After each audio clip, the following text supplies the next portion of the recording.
Candy, would you take the roll for the village board, please? Beshin, Here. Philo, Here. Balik, Here. Glish, Here. Peterson, Here. Stitch, Here. and Wunsch. Here. Okay, Jenny? And I would like to call to order the library board. Could I have a roll call for us? Beshin, Here. Bergstrom, Here. Goplin, here. Nelson, Here. Santuli Shuda, Here. Severson, Here. and Stata. Here. Okay. All right, we're on to 5, which is public appearances. First is public comment. This part of the agenda allows members of the public to provide information to the village board, including both items on and off the agenda. And since we have a couple hot topics tonight, I want to, if somebody wants to talk on the Gorman item, and you don't want to wait until the end, it's toward the end of the agenda, you could talk at public comment if you don't want to wait around, or you can wait. It's up to you. If anybody's here for the library, we'll get to the library just right after we talk a little bit about some financial plans. So, otherwise, anybody? I think there's some people here for Autumn Ridge as well. Yes, yes. So I know, Aaron, you're here for Autumn Ridge. If you want to come up, public comment, and just tell us your name and your address, and tell us what's on your mind.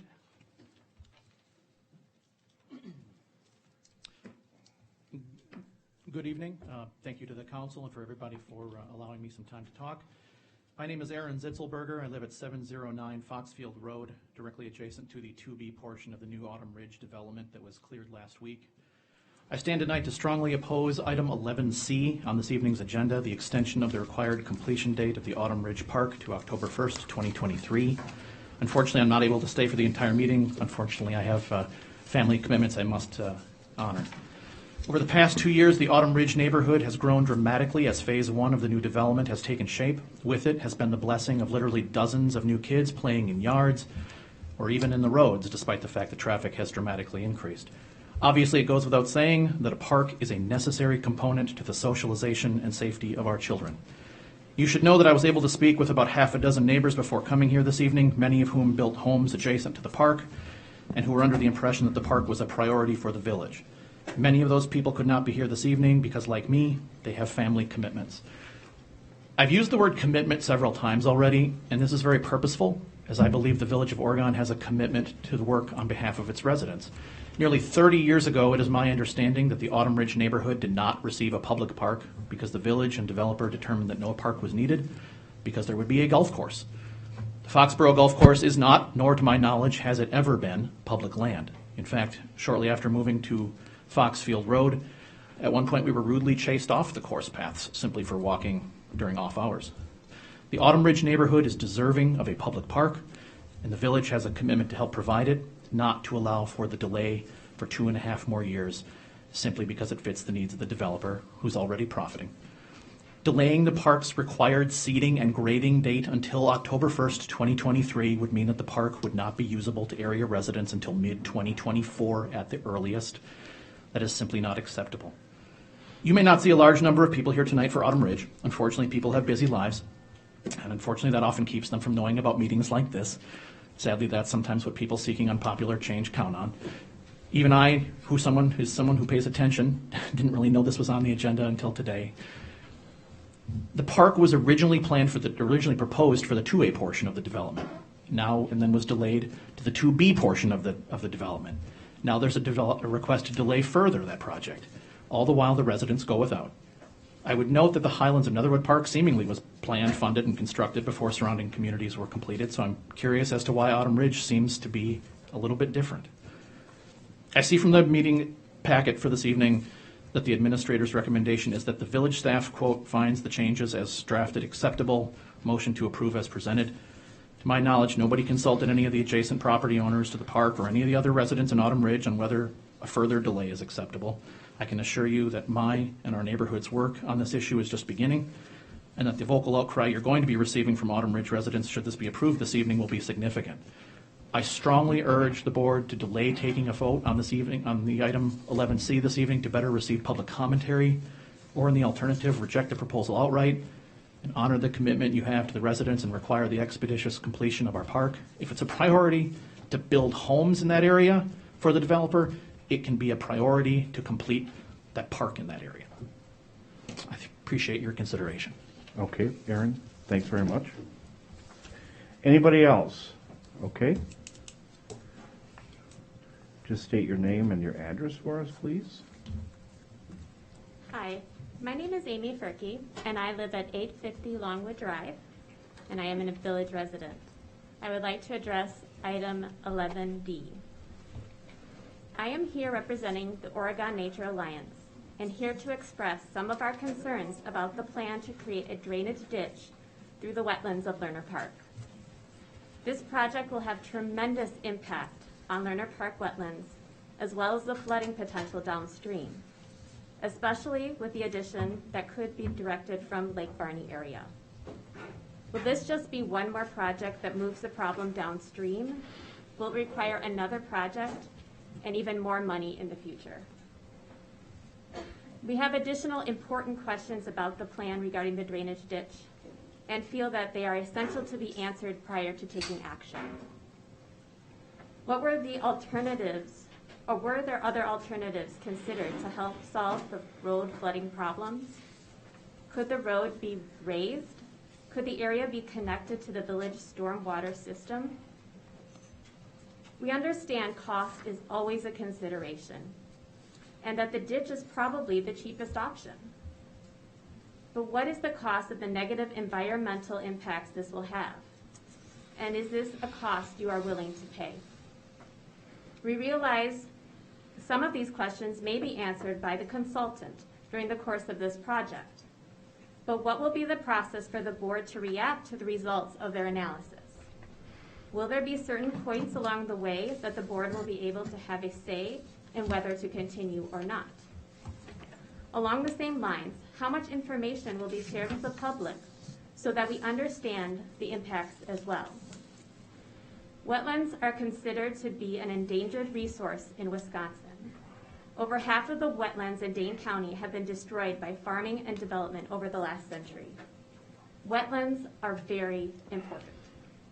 Wetlands reduce the rate and volume of stormwater runoff and reduce flooding. They treat and remove pollutants, provide important wildlife habitat, natural corridors for wildlife movement, scenic beauty, and other functions. In Wisconsin, 32% of the state's listed endangered species are wetland dependent. Further loss or degradation of wetlands would affect a disproportionate share of Wisconsin's rare species. Creating a drainage ditch through Lerner Park could contribute to the further loss of wetlands in our village and county. Please strongly consider other options that would avoid these impacts. Thank you. Thanks very much. Anybody else? So if you don't want to speak now, we'll give you a chance when we get to the library, and then also when we get to the Gorman proposal that we will have. So Are you just speaking on Autumn Ridge this time? if you want to say something on Autumn Ridge, No, I mean, can I speak on something else at this time? sure. Something that's on or off the agenda, Marilyn, you may speak. Go ahead. Come on up. Thank you. Just tell us your name and your address.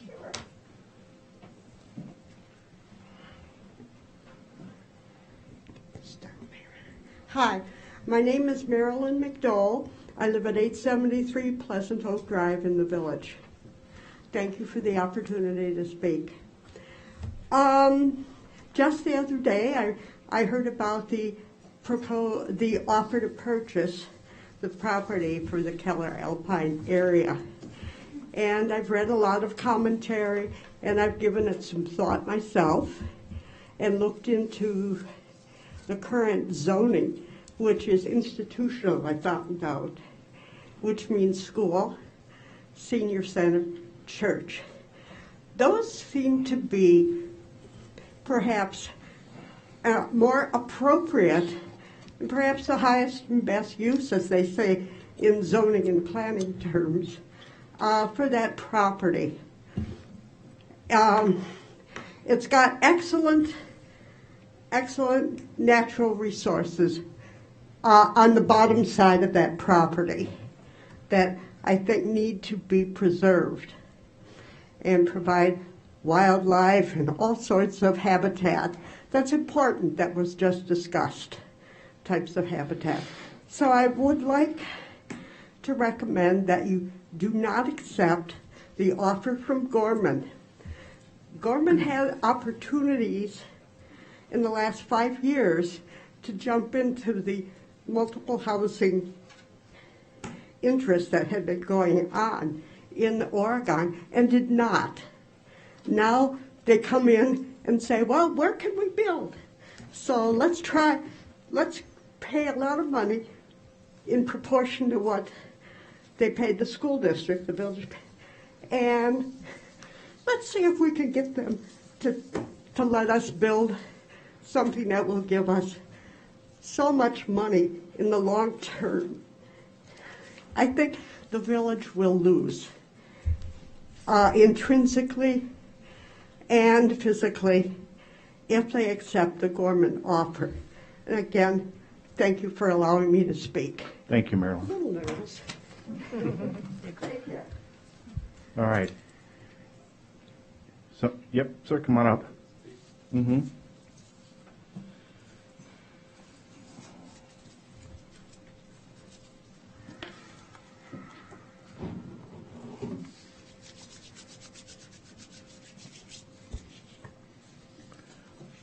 My name is Dave Dexter. I live at 386 Ash Street here in the village, and our family moved to Oregon in August of 2020, so a little more than a year ago.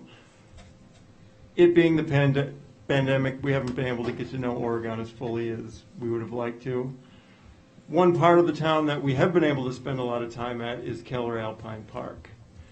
Every time we go for a walk or a run or a bike through the park, we're just taken aback by all the different species of native plants, wildlife, and birds that have a habitat there.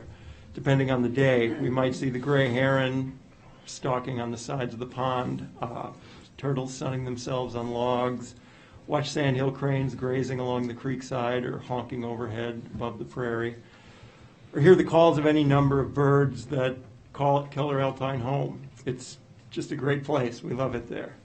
And so it's particularly important to our family that the many good things about Keller Alpine are preserved. Oregon is very fortunate to have such a place as this. Having lived for many years in Stoughton, I can personally attest to the fact that not every community has such a great park centrally located in the village like we have here. And with Oregon expanding westward, Keller Alpine's importance will only be further highlighted as more and more village residents are living within walking and biking distance of what we've taken to call the Central Park of Oregon. It seems like there's been no shortage of ideas proposed for developing this parcel. As we all know, Gorman and Company have proposed 120 units of new housing. There's also been a proposal to construct soccer fields. There's a consideration about locating the new village library there. And I can speak for my family and others when I voice the potential of converting it into more native prairie and walking paths and perhaps even like a community venue for hosting concerts and other events, an amphitheater or a band shell. Just think of it, Simon and Garfunkel, the concert in Oregon's Central Park. Whatever the best idea is, it's out there somewhere, and it behooves all of us to do our due diligence in making sure we find it. It may well be one that we haven't heard yet. We should be asking the right questions, though. What is the environmental impact? What will happen to the traffic patterns? If there's 100+ units of new housing, will kids attend NKE and PVE, or will they have to be bused to Forest Edge? The parcel in question is kind of in a low spot, so what are the water drainage impacts? What impacts would follow with the installation of impermeable driveway or parking lot surfaces? If Gorman's proposal or any of the others is indeed a great proposal, then it will still be great after all is said and done. Our due diligence and deliberation will only serve to reinforce that point. What shouldn't happen is for this to be rushed. or for us to jump at the first shining object that's presented. That's no way to grow the village in a way that offers everybody who's interested a chance to come to the table, speak their piece, and be part of the solution. As the saying goes, running too fast and not looking where you're going is the best way to end up in a deep hole. Thank you for your time, and I appreciate it. Thanks very much. Okay, anybody else? Otherwise, you'll still have a chance when we get to the items. All right, sir. Give us your name and address. Hi, I'm Jim Rose. I live at 300 Ash Street. Been a resident there for over 41 years. And I'm here to voice my opinion on the Alpine Keller Park. And I just heard about it today. This has been very hush-hush as far as the village and getting out there is concerned. Very much like it used to be in the old days. I thought we were past that. So I would like to keep the nature the way it is. We use this park almost every day. Many seniors use this park for walking because it's a nice, flat, wide surface.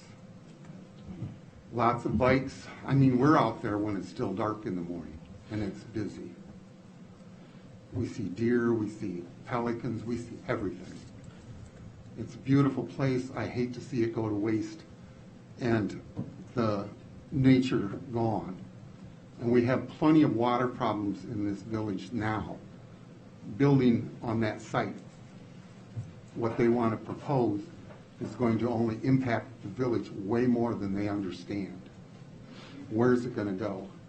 It's not going to go north. It's going to stay on this side.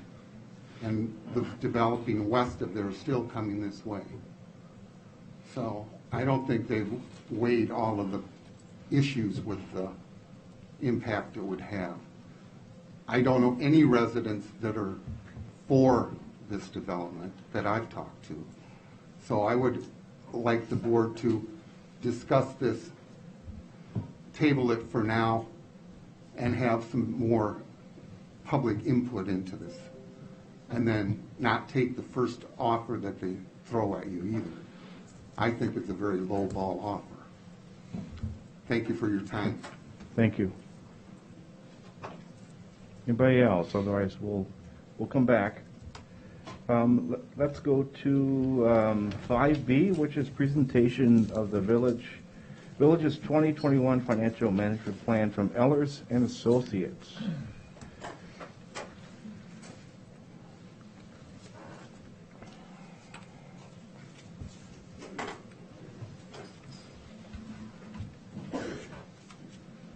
Is it all right if I go without a mask during this?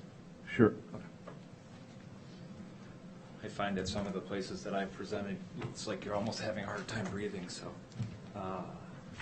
I've got a couple documents that are in your packet. I believe one is just the regular financial management plan for the general government. So are you Dave? Yes, I am. Okay, just so we know who you are, Dave. Yep, Dave Ferris. Yep. Okay. Sorry about that. And we have another document that is the utilities portion of the financial management plan. So I'll go through those at a high level and then try to leave some time for some questions in the end. So as far as the financial management plan, we kind of started it like a year ago.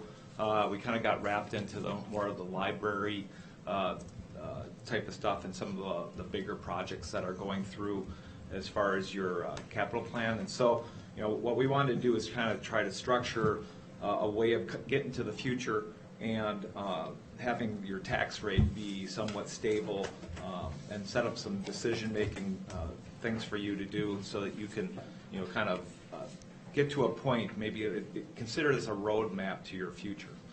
And so what we did is we put together this plan. You'll see as we go through it that there's, we're considering not only the operating, we're considering the debt. We're also giving you a little bit of an update about the TIF districts, and we're also talking about the utilities. So as far as the current financial position, what we have on page 3 of the, let's go to page 4, is what we call the base plan of the village. This is your debt plan. And this is where you are after the 2021A borrowing. So we've already included the new borrowing, which is a fairly decent sized borrowing for the village, and we went from $1.17 in tax rate up to $1.73. As you know, we've got quite a few projects on the horizon, so that's where we are today. And as we go forward from there, basically we're going to start looking at, your rating. And so when we look at what Moody's does for us every year, when we sit down, staff and other staff sit down and go through questions from Moody's as far as the health and what's going on for economic development, we're really looking at what's on page 5, which is the Moody's ratings, and where you fall into this schedule on page 5 under the Moody's column is a AA2, and that's a really good rating for the village. S&P is similar to that, but they're just a AA, and they'd use a minus and a plus situation. So that's really a great rating for the village. Now, as far as what goes into the rating, you can see starting on page 6, there's a bunch of factors: economics, finances, management, and debt. And so we go through each one of those situations. They take your audit, they come up with sort of a scorecard, which actually is on page 8 of the document. That actually takes all those factors into place.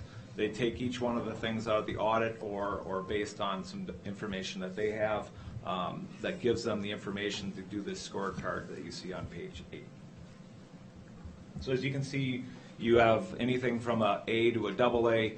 They have that percentage rating factor on the descriptions that you see on page 6, and they come up with this rating schedule that shows that you're a AA2.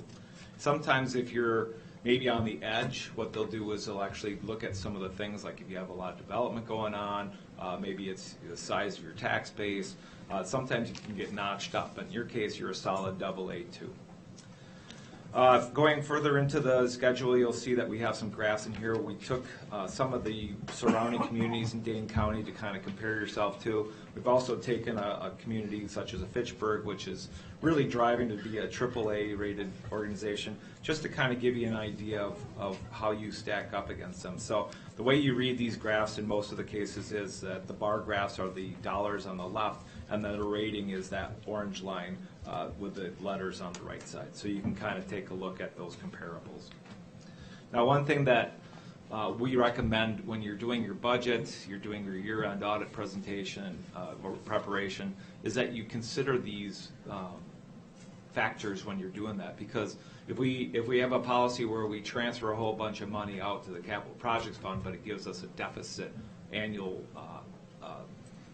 revenue or expenditures over revenues, Moody's will take a look at that and basically ding you for that. So instead of being a AA, you might be a BAA. So there's certain things that when we're doing not only budgeting or preparing for the audit, we have to consider what are our trends, how do we look. I think it's important going forward, just knowing how that falls into the scorecard will help you kind of maintain that AA2.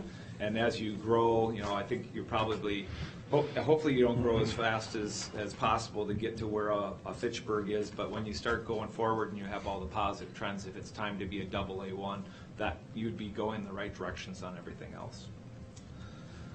Let's see. So as far as the strengths in your rating, the one thing that they really like is that you're in a growing tax base and your financial position is very solid. One of the things that is always going to be in the middle of the road is your institutional framework, which basically is what is the state's rules as far as what you can do. And so all Wisconsin municipalities are considered just an A for that. And then where Moody's thinks you're a little bit weak is one, because the state imposes levy limits on you, so you've got restriction on raising revenues, and as in most Wisconsin communities, you have elevated fixed costs because you have a decent amount of debt, and you also have pensions that contribute to that. And as far as rating goes, how does that affect you as far as your interest rates that you get? Interest rates between an A and a AA is about 15 basis points, or 0.15%. So based on your last borrowing, that difference between an A and a double A was about $215,000. So it's good to have a good bond rating, to maintain a good bond rating, because it'll get you a better bid. You'll have more underwriters interested in giving you a lower bid. You'll have more bidders as well. As far as how we develop some of our statistics that go into the plan, we look at equalized value, kind of take a look, a historical look. We've consulted staff as far as what we should have. Yes, I'm on page 11, sorry. We consult with staff to see what is a reasonable amount. Net new construction is a very important thing when it comes to how much you can raise your levy. And so, based on historical, we went with net new construction, which is your levy limit impact for 2%. But basically, your real equalized value growth, as far as how much you can raise your debt limit by, is that left side or that middle side TID-in, where you've been averaging more of a 7% growth. So you're reduced on how much you can raise your levy because of state statutes, but as far as the ability to afford your projects, the more growth you have, the more people you can spread the tax levy over to accomplish your projects, keep your tax levy stable, and go forward with accomplishing your goals. So we went with a 2%. I believe if you looked out longer, when we come here to do your borrowings, we actually even go down to 1% after a few years, just to be conservative. That way, if you have really big plans, you don't go into it 5 years thinking you're going to be able to get something done and then find out, that you don't have the growth to do it. So we're very conservative on how we come up with your growth there. Going on to page 12, was the operating forecast. And on the operating forecast, really what we do is we work with staff. We take a lot of detail, which we actually provided in the report in the Appendix A. You can see there's a lot of account numbers that we go to. We apply forecasting codes, which you can also find in the report, what we used, that we also discussed with staff as far as how reasonable they were, and just kind of come up with a really basic look at the future and what might come into play as far as pressures on the levy limits or expenditure restraint or those kind of things. So we apply these percentages. We ask staff to identify things that might make blips in the whole projection, such as, if you do a reassessment costs a decent amount of money. I think the last time I remember doing it in Wanakee, it was about $150,000. So we used to budget for that actually every year to get up to that amount, and there are certain tricks that you can put into place where you're budgeting for things on an ongoing basis, and that way when it gets here, it's not something that makes you go, oh, I can't make expenditure restraint that year. I've got a plan in place that gets me a fairly smooth operating budget. So that's kind of one of the things we had staff look at is, is there any blips out there that may need to be addressed looking forward that we can address now and maybe isn't going to be as big of a deal then. So on page 15, as we applied those forecasting codes, those percentage increases for revenues, which revenues we basically had fairly flat because we don't have a way to really increase revenues unless you actually think about doing alternative revenues. There might be another way that you could increase revenues in the general fund if it's necessary. But for the most part, governments don't have a lot of ability to raise their revenues. So the way that we showed this is that we have very flat revenues. We have about a little bit under a 3% increase based on all the projected codes going against these numbers. So we have, obviously if you don't have any revenues and your expenditures are increasing, we show that it's all coming out of the levy. Now, as you're making your annual budget decisions, you're gonna probably say, we don't really want our levy to go up, 6-7%, whatever.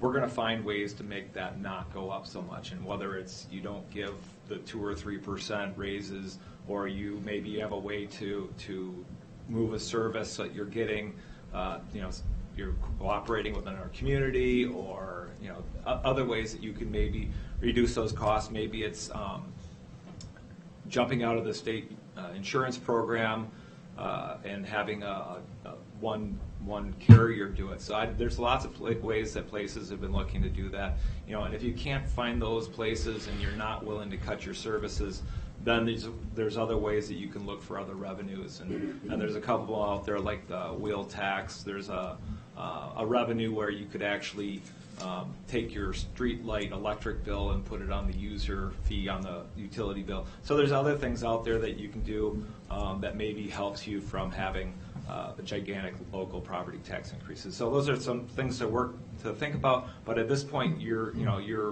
making levy limits without a lot of hard work cutting things, and I think you're still keeping your budget down. And then as far as the fund balance percentage, which is something we'll make a recommendation on just tweaking that a bit. Your fund balance policy, which is at the bottom green line on page 15, is between 25 and 35%. And what has been the practice in the past, but it's not in policy, is that when you have that excess fund balance, that you sometimes transfer it out to another fund, whether it's the capital fund or another fund that might need it, that you can use that money for another purpose. So it maybe reduces how much you're borrowing the next year for projects, or maybe it's just a one-time thing like a reassessment that you can apply that money to. So what we're going to recommend is that you come up with what happens when it exceeds 35%. Where does that money go to? And is there special cases where maybe you use that for things that are not capital or that type of thing? So right now your fund balance percentage is a percentage of expenditures, which is what you have currently, is riding right in the 30 to 35% range. So you're within your policy, but you have the ability to potentially go over that if you have things where you have savings and expenditures and you're over that. Then what do you do with it? We also projected the library so that we could have kind of a full tax levy impact, and there's a graph in here that kind of shows how this all fits together with all the pieces. The one thing that is not in here, and I think it's important to note, is that with a potential, the construction of a library in the future, we don't have anything in here right now for operating. And if that building's getting bigger than they have now, it's something that we really need to build into here in the future. So if we have access to that, we could put that into the future plan so that you can see that impact, because it may have levy limit impacts or expenditure restraint impacts if we don't kind of plan out for it.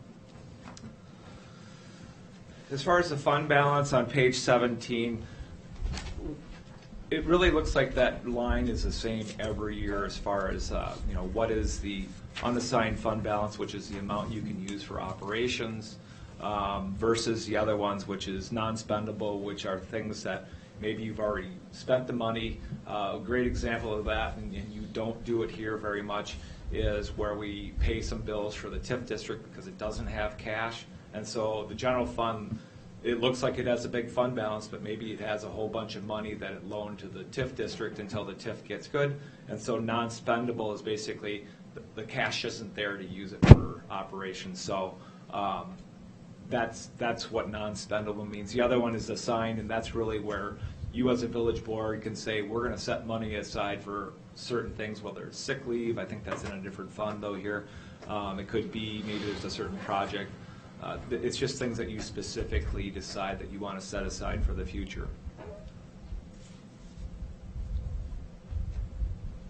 Then moving into the capital plan, just as far as the historical issues in Oregon, really, you have not really undertaken a lot of big building projects. And I think if you look at the listing that's farther back in the appendix, you'll see we've got quite a few building projects and park projects included in the next 5 years or 4 years, I think, because 2021 we already accomplished. But that's something that we've kind of put the buildings off, and we're all of a sudden realizing our growth kind of calls for us to take a look at either bigger buildings, or maybe we've got outdated buildings that we need to replace. So in the past we've had really low debt tax rates.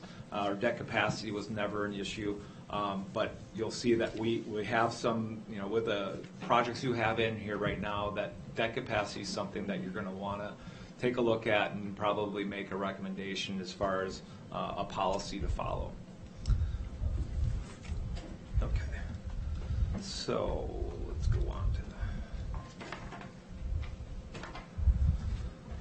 So as far as the current model that we have in for the capital plan, it's very aggressive. You've got quite a few buildings. There was some pretty big water and sewer projects as well. And one thing that we did when we were early on in the capital plan is kind of talk to staff about maybe it's time to start thinking about using revenue bonds to fund the projects in the utilities, because otherwise we're not going to have any capacity to do the projects we want to do for the village.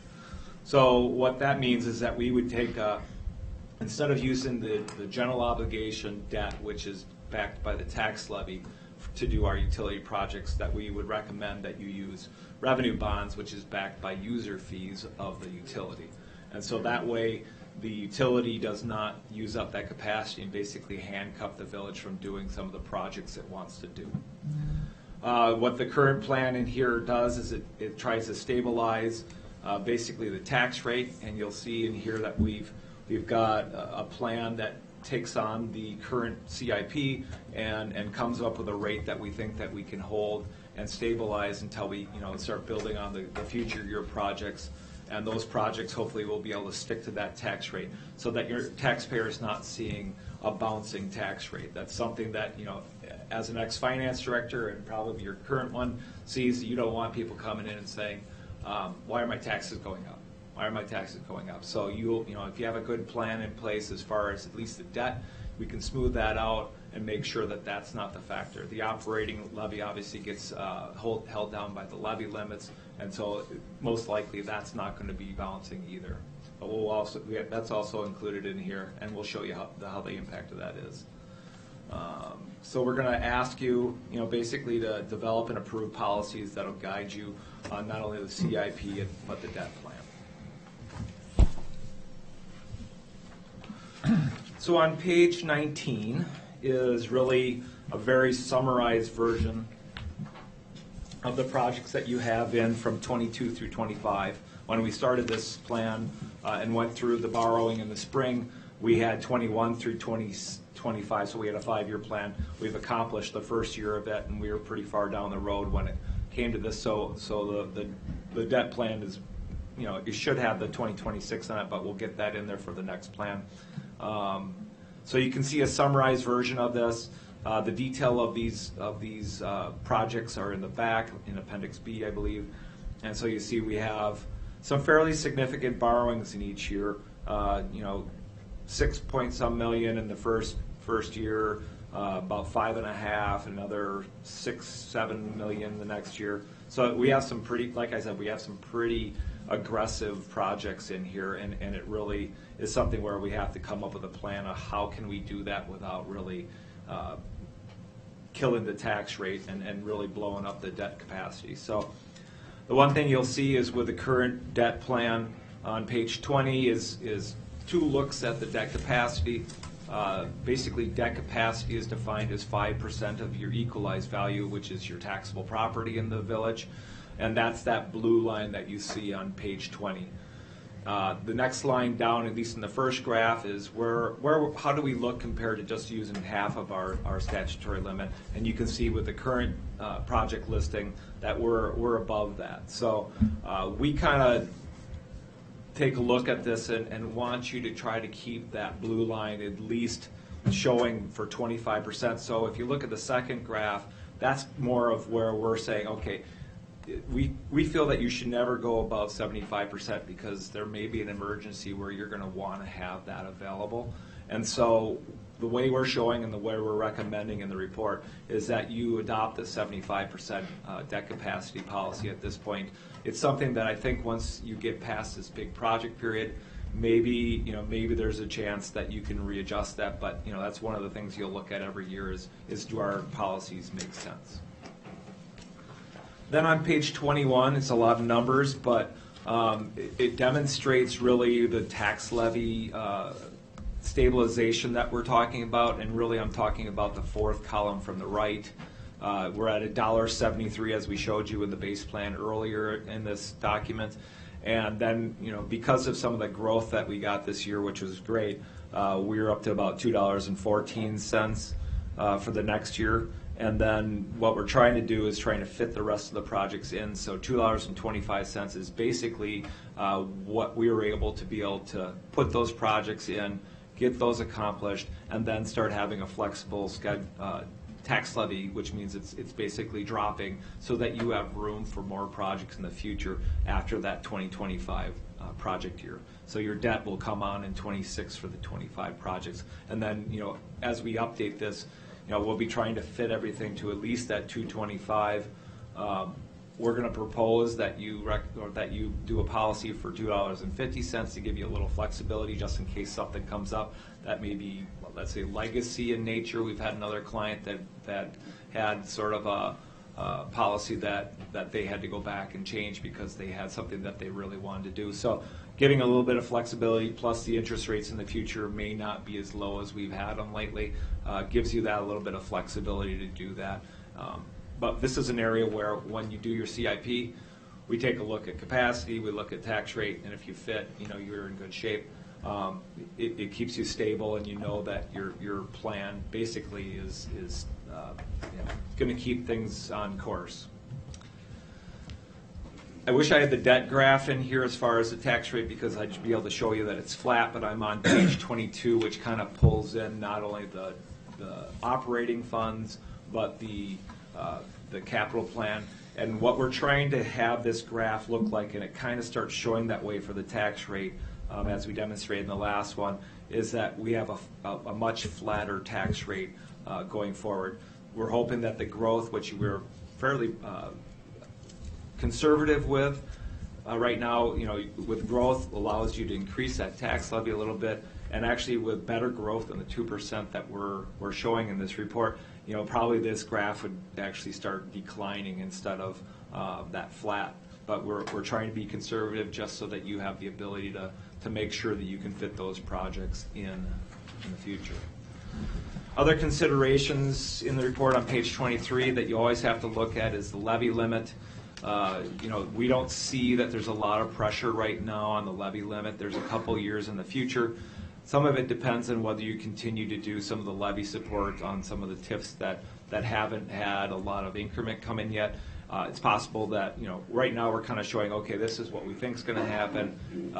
Does it really need that levy in the future? Possibly not. If you have some really good growth, it's possible that we don't need to help those TIFs out at all, that they'll be in line to cover that, and we'll get rid of that part, and then your levy limit would probably work for the full 5 years.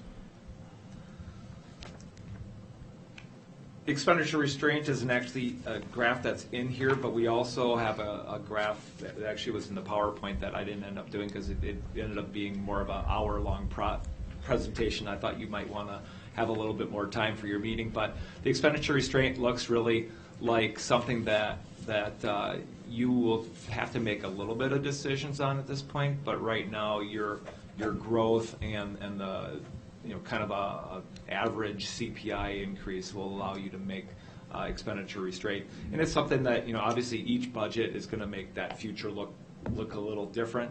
But you'll address it sooner than later, but at least gives you an idea of, are we going to have issues in the future? And like I said, the one thing that will pop up when we actually start to look at it is are there extra revenue or expenditures in the library that we need to worry about, and does that put more pressure on that?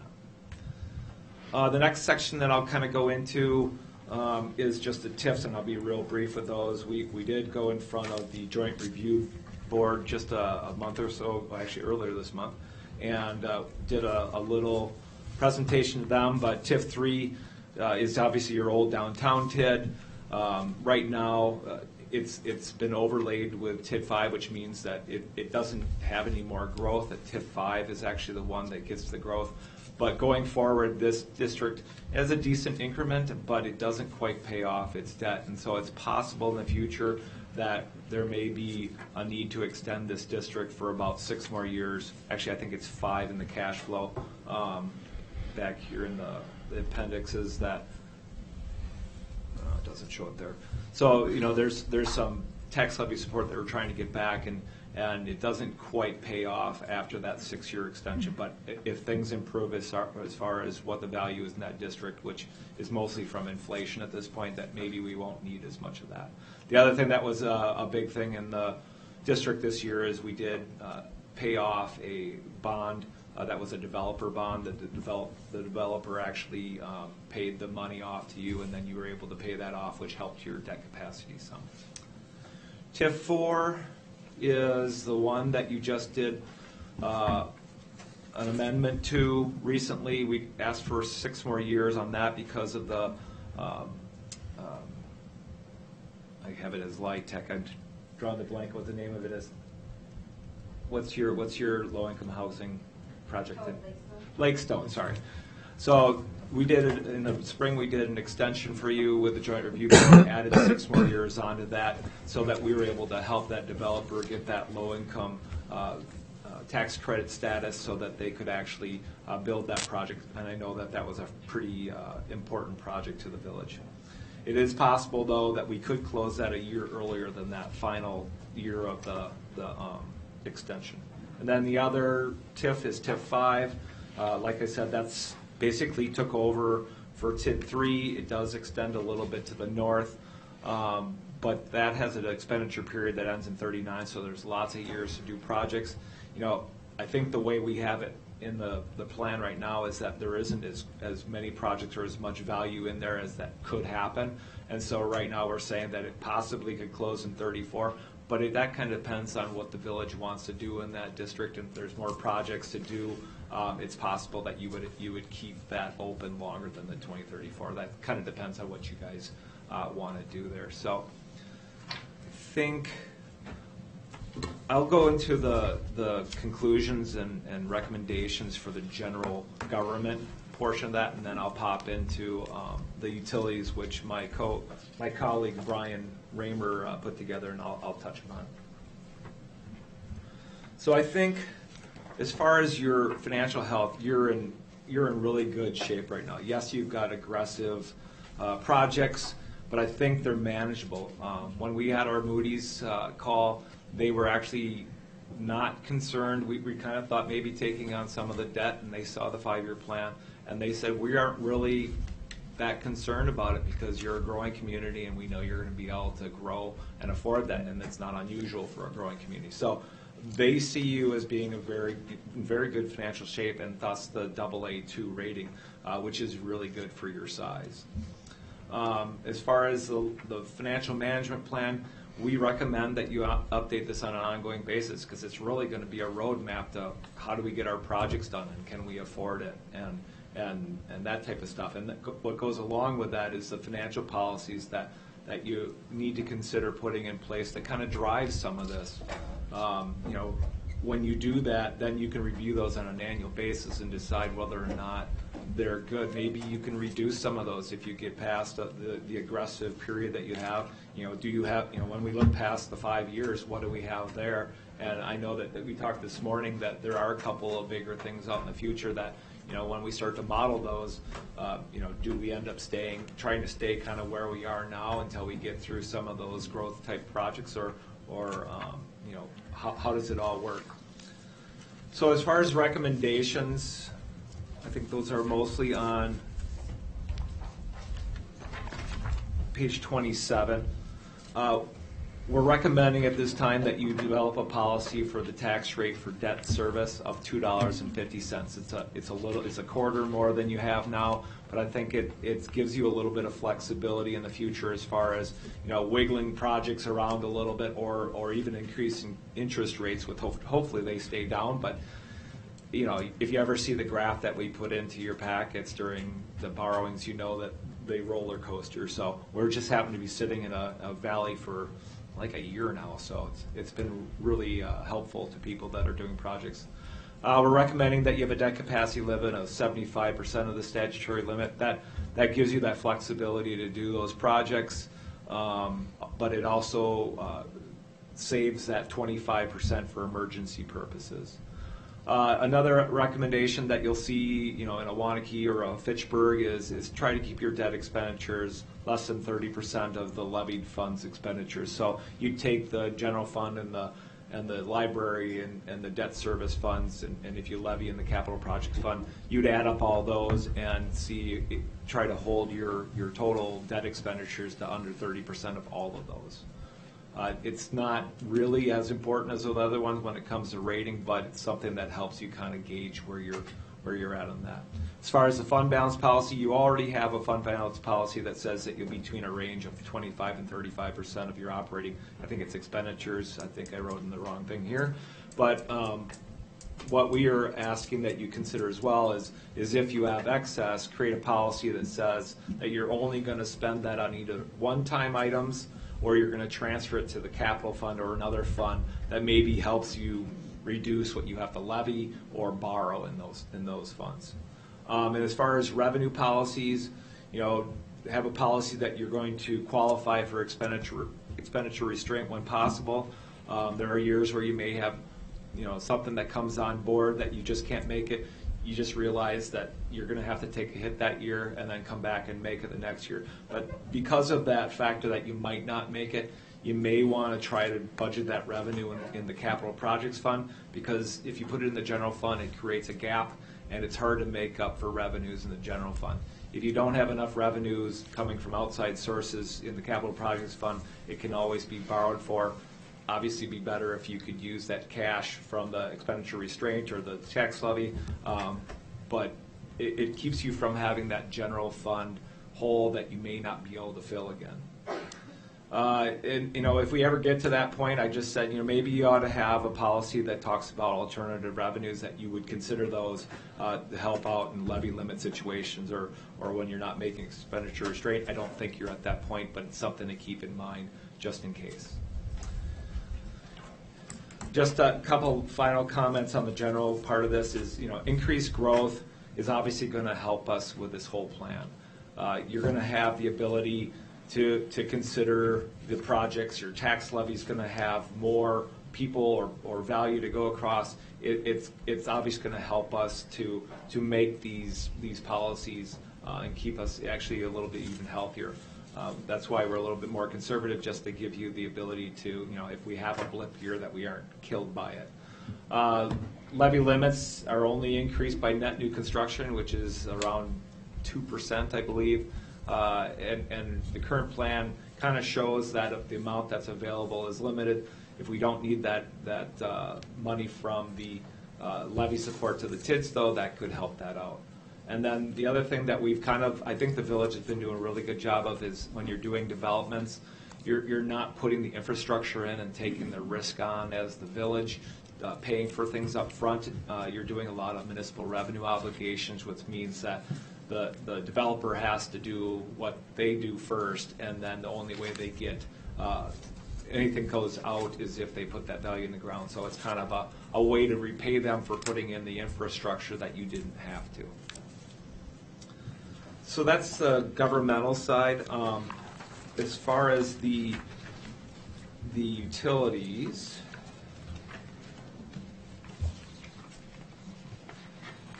so Brian gave me some slides to talk from. Unfortunately, when I tried to determine where they were in the plan, it kind of jumps around. So I'm going to try to get you to the right spot. So the first thing is on page 3 of the utility report. General observation is that generally your rates have been sufficient against what is the PSE benchmark rate.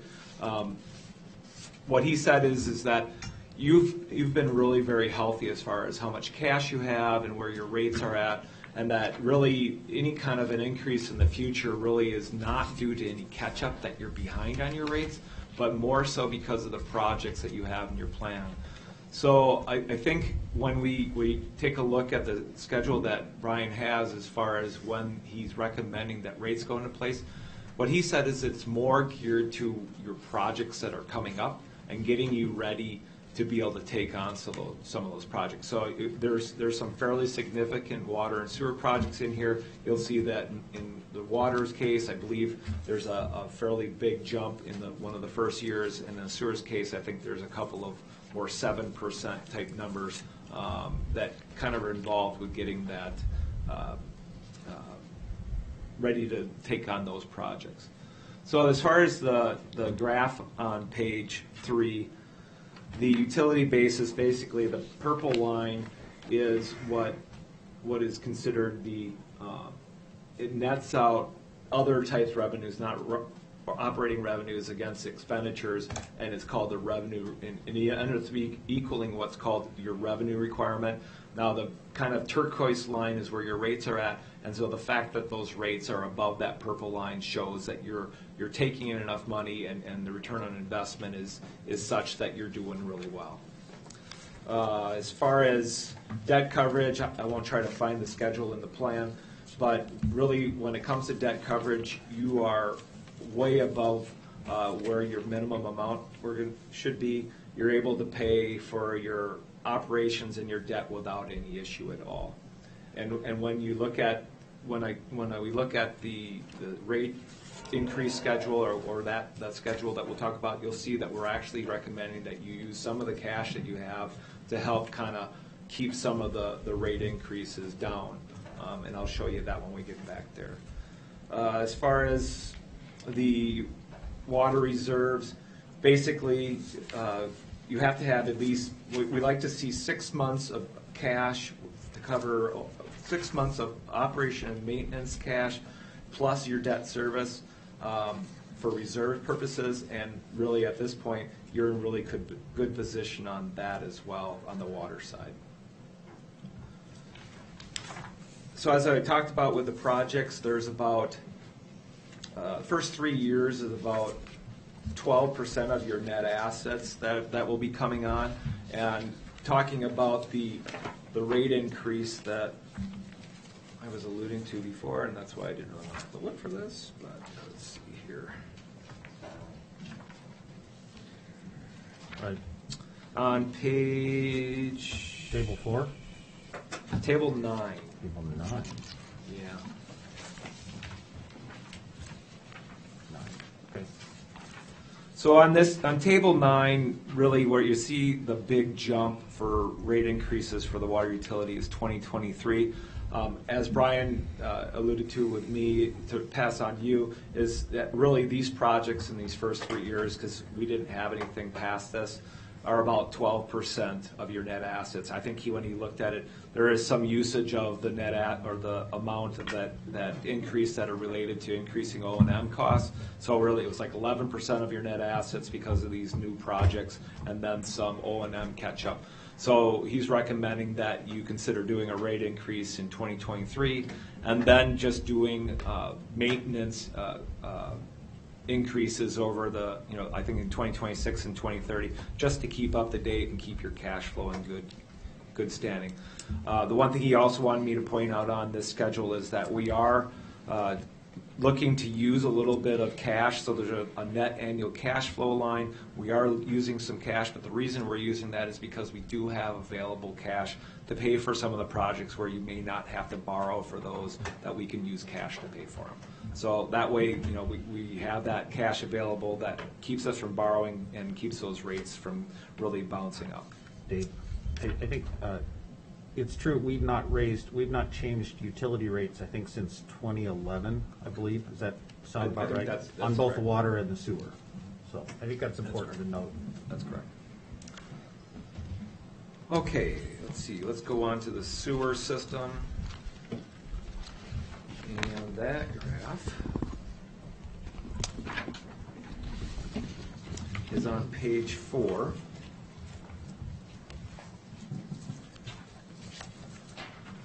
And as far as the cash basis goes, once again, your revenue requirement is well below your rates. You're taking in enough money to actually be able to pay for your operation maintenance and your debt. That's a very healthy looking graph. The utility basis is more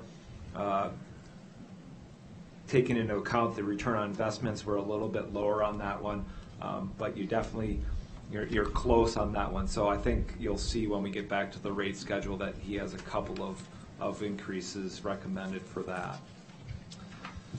As far as the projects go, once again, when it came to reserves of cash, you have plenty of available cash right now. Based on what he was calculating the target amount that you should have on hand, you have well over that amount, and that's available you can help pay for projects.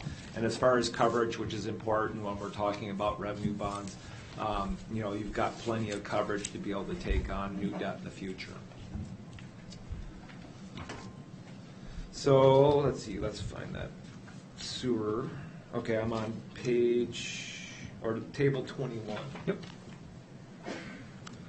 Table 21, the recommendation is that you consider doing a rate increase of about 7% in 22, 7% in 23, and 7% in 24. You have a little more flexibility in the future in the sewer utility because I think you're non-regulated. Correct. So you're able to raise those up, whereas in the water utility, you've got the PSC, and it's not easy to go through that rating process with them. That's why we have a bigger increase, and then we recommend those smaller. I can't remember the name of the, what do you call it, just the? Standard, there's a standard rate increase. But what's the other one? There's Simple. The compound or simple, Yep, yeah. Yep. So the simple, which is like a 3% that you can go into, there's not as much paperwork to it. That's why the water utility has that as well. But after you get past those first few years of some significant projects in the sewer, what Brian said is that you're really going to set yourself up for a project that's out there. I believe it's the construction phase 1 of the wastewater treatment plant. So that's a fairly, I think, $11 million in Yes. total over 2 years. And so basically what this raise in the rates does is sets you up to be able to take on that project. So that's really the reason that kind of builds up like that, to get us set up to do that project. Otherwise, out in the future, he just has this kind of a simple rate study increase, which you don't have to go through the PSC for those, but that would be a maintenance type one so that your rates aren't bouncing by too big of an amount. I'm happy to, that's a lot. I'm happy to answer any questions that you may have. I think the one thing that I didn't talk about that you probably wanted me to talk about, Martin, is the process going forward. There's just kind of a simple chart on page 28 of the general report where it kind of says, okay, we'll work on the CIP here, work on the 5-year plan here, we'll go through the budget, we'll approve things, and then we'll basically do our debt plan and that stuff again, and then just start all over. So it's kind of a plan that I think that Martin has seen in his prior administrator job as well, is that there's a process to how we do things, and there's certain times a year that we take those on. Okay. So Dave, let me start. I'll admit I probably went through it 4 or 5 times. There's a lot of stuff here. There is. But I do appreciate you going through it, because it did help. Some of the things that I wrote notes in and things, you did help clarify some things. I also do like the idea that you gave us some recommendations to sort of move forward, going forward. And I am glad that, as you said, we're in good shape. So thank you for the presentation. And others, Jerry, and then Mike. Thanks again, Dave, for being here tonight. I think the last time you were here, we talked about debt capacity, last time you were here. Sure. But this is a very opportune time to talk about the items that we have spreadsheets for here, because we're starting our budget process. And that may be no accident, that may be the reason you are here. But my questions are going to revolve around a basic property tax bill in the village. And as everyone should know, or should remember, or may remember, may not remember, the tax bill, the property tax bill, has several components. It's the school tax, the county tax, the MATC portion, and then there's the village portion. What you have here and what these tables are, and I'm referring to the, what is this? This is the financial management plan. This is all village portion. Correct. Yep. So when I look at table 11 on page 21, if you look at the impact on a $320,000 home, in 2022, just the village portion is almost $180. And again, we have to add the school tax to that, the county tax, and the MATC tax. So, Actually, the tax on a $320,000 home for debt only in Debt 2022 only. is $505. and I was getting to the fact that we have to add operations to that. Oh, no, this was just the debt portion, so 552. The 178 is the additional taxes over the current year. Okay, but again, that, you have to add the operations to it. Right. Yeah, so, and the big driver, again, and I'm not picking on the library, but they are here tonight. The big driver for '22, and that's the budget we're gonna be undertaking here shortly, is there's a $5.5 million borrowing for the library. That's just the library. So, that's gonna be a sizable increase. And we have an additional $8.5 million, after '22, we have another $3 million to do for the library in '23. So, I guess what I'm saying is there's gonna be a considerable change in the property tax bill going forward. Is that all correct, Dave? Have I? That's correct. Okay. You know, I think if you look at what we aimed at for an overall tax rate to be able to take on all the projects that we're aiming at 2.25, so you were at what, $1? You were at $1.17 for the 2021 tax bill that you paid. Right. And we're, you know, with all the projects that are in here, we're gonna basically double our tax rate for debt. For debt, yeah. And again, getting back to the $178 change increase on $320,000 home, that is just for debt service. Correct. Yeah, okay. And that was based on the borrowing we did in the spring. Right.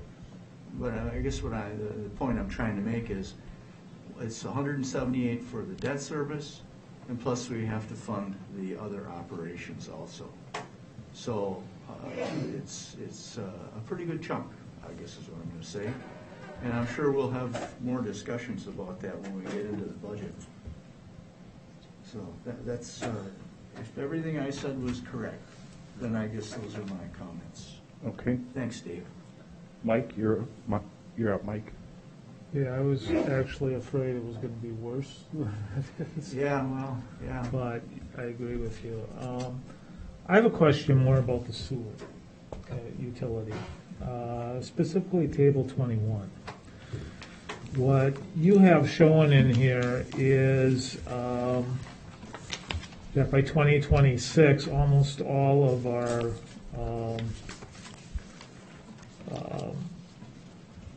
money that we have above operating and maintenance and basically is going to be going to debt service. Is that correct? Basically, it would be for debt service and operation and maintenance. Right, right. So what's left above operating and maintenance will be chewed up by debt service. And the reason I'm raising this is my understanding is somewhere in the early 2030s, we're doing phase 2. Is that correct? Probably close to that, yep. And that's 20 million? Yes, I'm just going off of memory, but. So what, right off the horizon of this chart is a cliff, essentially, that we've got $20 million of new debt that we'll have to take on, and we clearly don't have the available money there to do that. How would we handle that? Is that, I mean, should we be looking at more rate increases before then, or having people go to other villages to do the business? We would probably be looking at modifying this 26 to 30 window a little bit. That might, I know you've talked about before, and I agree with you. I'd rather much take, you know, a series of steps of rate increases over 5 to 7 years than all of a sudden just get hit 1 year with a 30% increase. I mean, no one likes that. So I could see maybe instead of doing just, and we don't have to do simple rate increases, we can, the village board, since it's not PSC regulated, can set whatever rates you want for the sewer. I mean, whatever, you know, is makes sense. But yeah, Mike, I think we would look at something in this, could be 25 to 30 range, depending on, you know, when you're looking at, if you read through that master plan, you know, those are approximate times. And, you know, I think the immediate need is definitely what we're doing in this phase 2, which is the pumping station. That's the $11 million project, and some primary treatment upgrades. That's going to get us a long way down the road. But I think as we continue to grow as a village, as we continue to look at our flows annually and our treatment, as well as what DNR sends down to us as far as treatment requirements, we'll continue to evaluate that timeline. But I agree with you. I'd rather be forward-thinking to be changing rates for 5 to 6 years ahead of time than to try to catch up. Well, it's something that, you know, obviously this plan only looks out 5 years, and you've got a project that's well over 5 years out there. 15 to 17 years probably. Yeah, and so Brian, when he prepared the report, didn't have that considered because it's short term, but you know, obviously it's a good footnote in here, or maybe it's something that we model out a little bit longer. Yeah. I think that's not a problem either. I'm always nervous. Be a criticism in your report. I realize Yeah, I understand. I just, you know, we have places we've done 20 years on, so it's definitely something that he could model out as long as we had some realistic in between as well, so. Thank you. All right, other trustees, Amanda. Yeah, I had a question about your recommendations, setting for example, setting a 75% debt capacity limit for the village. And I guess, I don't know if this question is actually for you or for Martin or someone in the village, but I guess I'm wondering how that would work if we set that. The benefit might be that Moody's would look favorably upon that we're trying to self-impose some limits, but yet we can exceed it if we need to in an emergency. So, you know, can we repeal that later? I mean, then how does that work as a limit? I guess I don't understand how. You're not like pigeonholing yourself at this point. Basically what you're doing is you're showing Moody's that you have financial policies that you're gonna live by. Now, it is possible that you could amend that. I wouldn't want to see you go above 75%, and possibly you could, you know, right now we're projecting you to be around 60%. I think, you know, it depends on what your projects are. Maybe that's high and you want it to stay lower than that. And I think, you know, we just want to make sure that you don't exceed 75%. If you want to set it lower, there's plenty of communities that are at 50%. It'll restrict on what you do for projects, and there's nothing wrong with that if that's what you want to do as a board. Okay, and is that the same for the mill rate for the debt service? Yeah, so I mean, if you set your mill rate, let's say you decide to do 2 1/4, then, you know, you need to manipulate your project schedule so that we can keep it under that. So that really, what you set drives what's going to happen. So either you need to set something that you're going to live by, and you're going to every time you get the CIP, you're going to say, nope, where are we at? Nope, sorry, doesn't fit. We're going to have to kick some stuff down the road, or maybe our priorities change and we're swapping projects up. When you get to that point, that will kind of dictate what you approve. So, by all means, if you want to tighten it up, that's you're the policymaker, so you have the ability to do that. Okay, and then that's not something we can take action on tonight, or, right? That we're just having a discussion tonight? Right, yeah, you'd want to have an actual written policy drafted to be presented to the board. Okay. And Amanda, do you remember, Jerry, we've been talking about, especially the debt limit, for a couple number of years, too. Well, and we've got a policy on debt limit. I don't think we do. I don't think so. No? I don't think we do. That's what I'm saying. We had talked about doing it. I don't think we ever did it. Yeah, I'm thinking of fund balance. Yeah. So more that maybe during budgets or something we could do that. Yeah, that's why I showed both those graphs, Yeah. kind of give you here's the highest we'd like to see it, and then the 50% is kind of where you see some of your neighbors Yeah. that have been, growing as well. Okay. Yeah, all right, so Mike and then Carleen. Yeah, just a quick question. How much more expensive is revenue bonds versus general obligation bonds?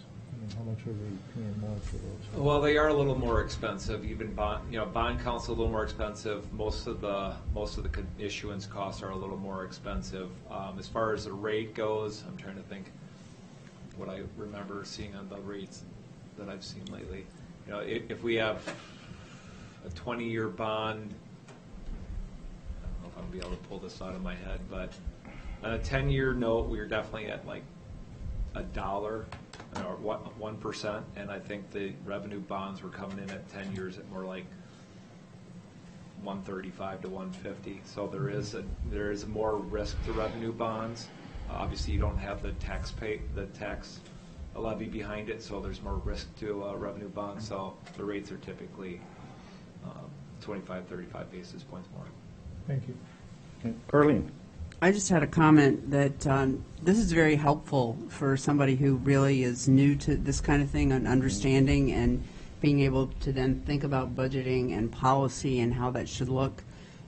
So it's very educational, and I appreciate all the explanation. And, I don't think most of the people in this room thought that they were going to get this who are here, but it's really quite fascinating to think about this is where the money that we pay into the village and to other places goes and why it's necessary and how to plan. So thank you. Well, and it's something that, your former administrator and your finance director thought was important a year ago, and that's why we started going down this path, because, it gives you guys kind of a way to plan for things and come up with policies that kind of steer you with what you can and can't do. Okay. Anybody else from the board? Okay. All right, Dave, thanks very much for the great presentation. All right, we're on to number 6, business items are for discussion, possible action. 6A is review status of new library project and next steps. And so, Jenny, I think you want to do the presentation, then we'll let the audience, if there's any questions, and then we'll discuss. I think Jeff just stepped out for a second. There he is. Is that him? Okay. So hopefully he comes back quick. Is that him right there, I think? Sure. I'd like to hear him first. Perfect. So kind of while he's getting set up, I have a bit of an introduction for him. So first, I want to say thank you for meeting with us, the library board, our owners rep, Jeff Fine, and our architects from OPN, Les and Brett are here tonight. We started the journey to a new library, 4 years ago, and so much work has gone into this exciting project. Together, Oregon has held listening sessions, visiting sessions, and raised over $2 million in private donations, and the village board graciously committed over $10 million to our project. They're huge milestones toward achieving the goal of the library that meets the needs of our community now and for decades to come. One of the steps towards our goal was for the library and village to create a MOU, which you guys have all been a part of and read. It's been integral to providing a roadmap for the process to the new library. With the village's $10 million pledge, we have moved one more further step into the MOU process, which allows us to start the design for the site and the building. In August, we engaged Jeff Fine, he's in the middle there, as an owner's rep to help manage the project. One of his first jobs was to review the budget, get the architect, site engineers officially contracted. While working through these contract negotiations, this team of site engineers, OPN, Jeff, our library director, Jennifer Way, and others have been meeting to look at what it will take to build a new library on the proposed Main Street site. Multiple different options have been created to try to maximize the site while highlighting a variety of different emphases needed on the site. Visitor access, water retention, parking concerns, green space. This work has allowed the team to identify some serious concerns with impacts to cost, the surrounding neighborhood, and Oregon's vision that we thought we needed to bring to the board's attention. This information was presented to the library board at our September meeting, and the magnitude of the impacts to the project prompted our library board to pause from further progress so we could have a discussion with the village board. As our partners in this vision, we felt it important that the two boards in the village move forward together. With that background, I'd like to introduce our owner's representative, Jeff Fine, who will go through a summary of the information in your packet on the challenges and impacts that have recently been identified for this project. Thanks, Jeff. Thank you. Good evening. I'm following a financial presentation, so we need to wake everybody up. But I'm going to start off with civil engineering, so you might just go right back to sleep. If we could scroll to the bottom of our packet, there's a aerial view of our site, and I just want to orient everybody before I kind of go through our site issues list there. So when you're looking at that photo, the top of the hill, Disney World. the top of the hill is at the bottom of the page, and that's where the building would go. And then the bottom of the hill is at the top of the page, which is kind of a low area in that general area. And there's quite a bit of elevation change as you go down the hill, and that's where you can see there's some dark spots there where there's storm water that sits down there right now. So as we're going through my list, I'm going to talk about the top of the hill and the bottom of the hill, the low-lying area. So I guess the first thing I'll do, I'll go through this list kind of briefly that was in the packet to identify the different concerns, and then when I get to the end of the list, if people have specific questions about an item, we can get into detail. Otherwise, I'm going to kind of breeze through them fairly quickly so we can get on to some other points that we want to share with you guys tonight. So first item on the list is there's overhead utility that crisscrosses the site. There's 2 sets of poles and power lines and maybe other utilities that are there. That'll need to be removed. It's not a large impact, but we'll have to spend money to get those items removed from the site and off to the perimeter and easements set up and get people's power services set back up for the buildings that surround the perimeter of the site. One of the first things that we started to study, we've been meeting and working on civil engineering for over a month and a half now, was to figure out stormwater management for the site because it takes up a significant area on the site, the footprint of the site. So before we can figure out available space for other things, we've got to figure out how to manage the stormwater and then kind of work into what's left over on the property after we get done with that. There's a couple things that are impacting the stormwater management from a budget standpoint is that we don't have a lot of land. There isn't a lot of area to put more traditional stormwater management structures. So one of the things that we can do is we can put stormwater management underground at a higher expense. And then we had hoped to use bio-infiltration basins where we could have natural vegetation and things, and we could have water go to those structures and infiltrate over time.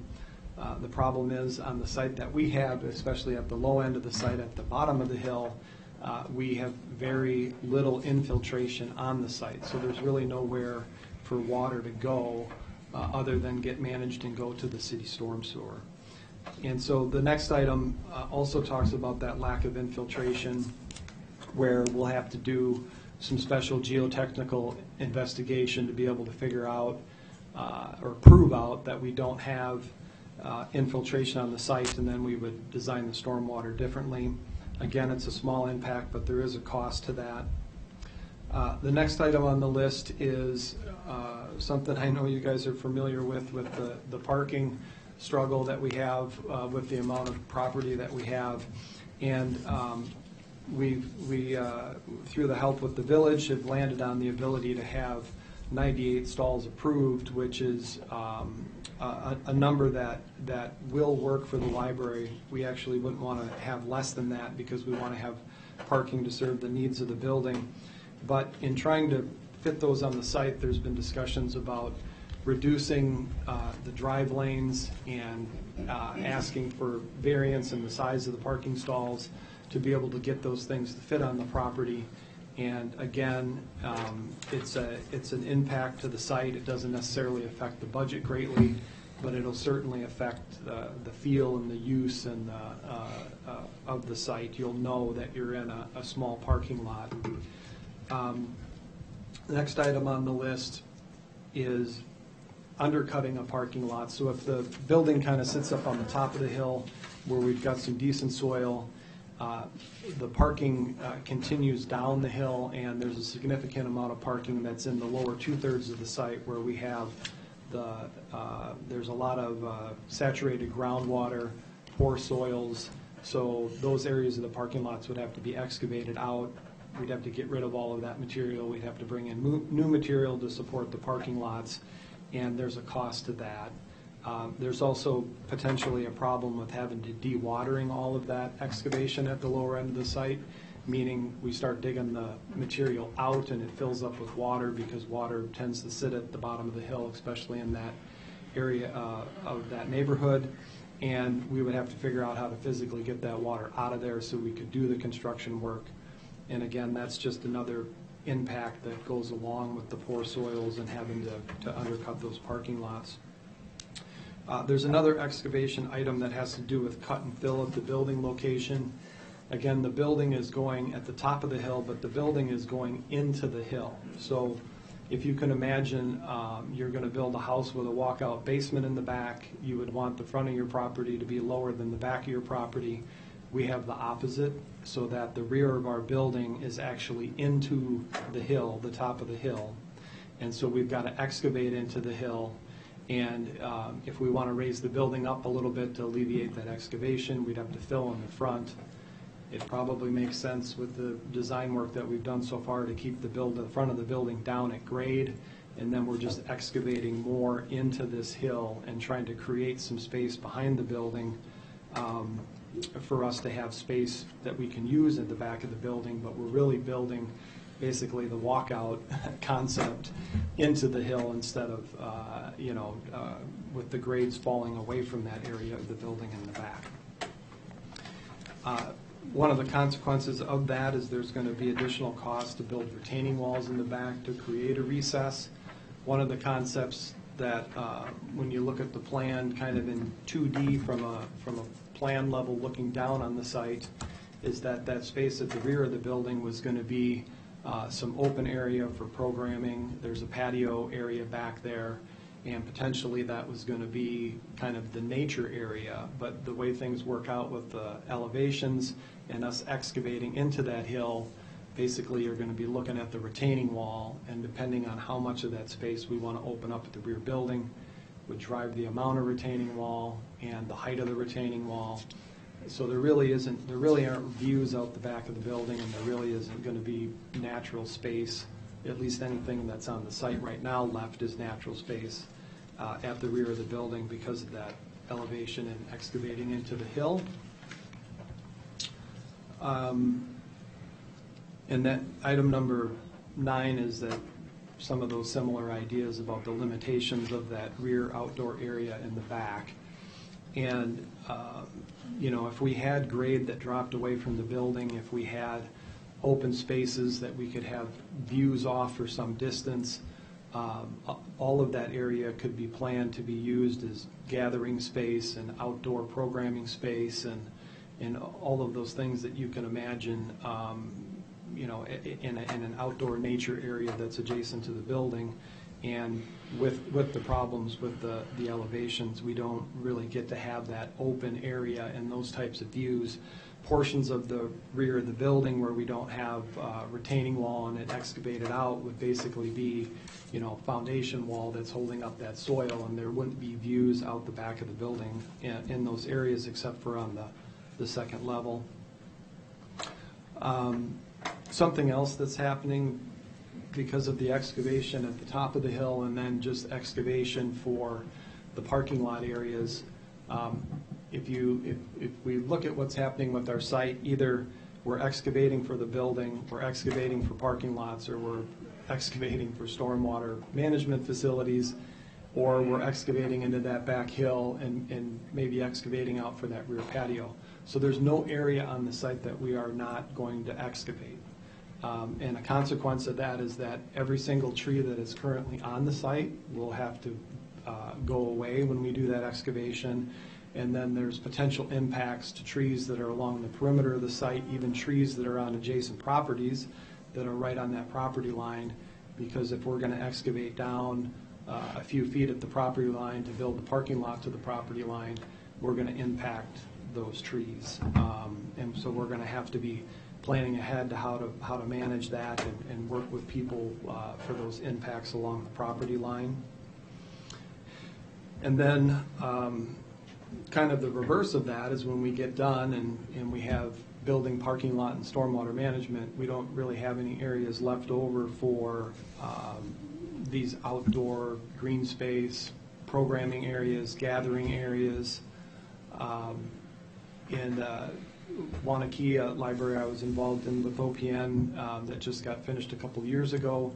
The rear of that building has space and leads to the creek, and it really becomes another public park for their community that's adjacent to the building, so people that are using the library space and come to the library can also use the outdoor areas in conjunction. And really, the original design concept from OPN was to have those outdoor spaces, and that with the glass and things at the rear of the building, that you kind of have that indoor-outdoor interaction.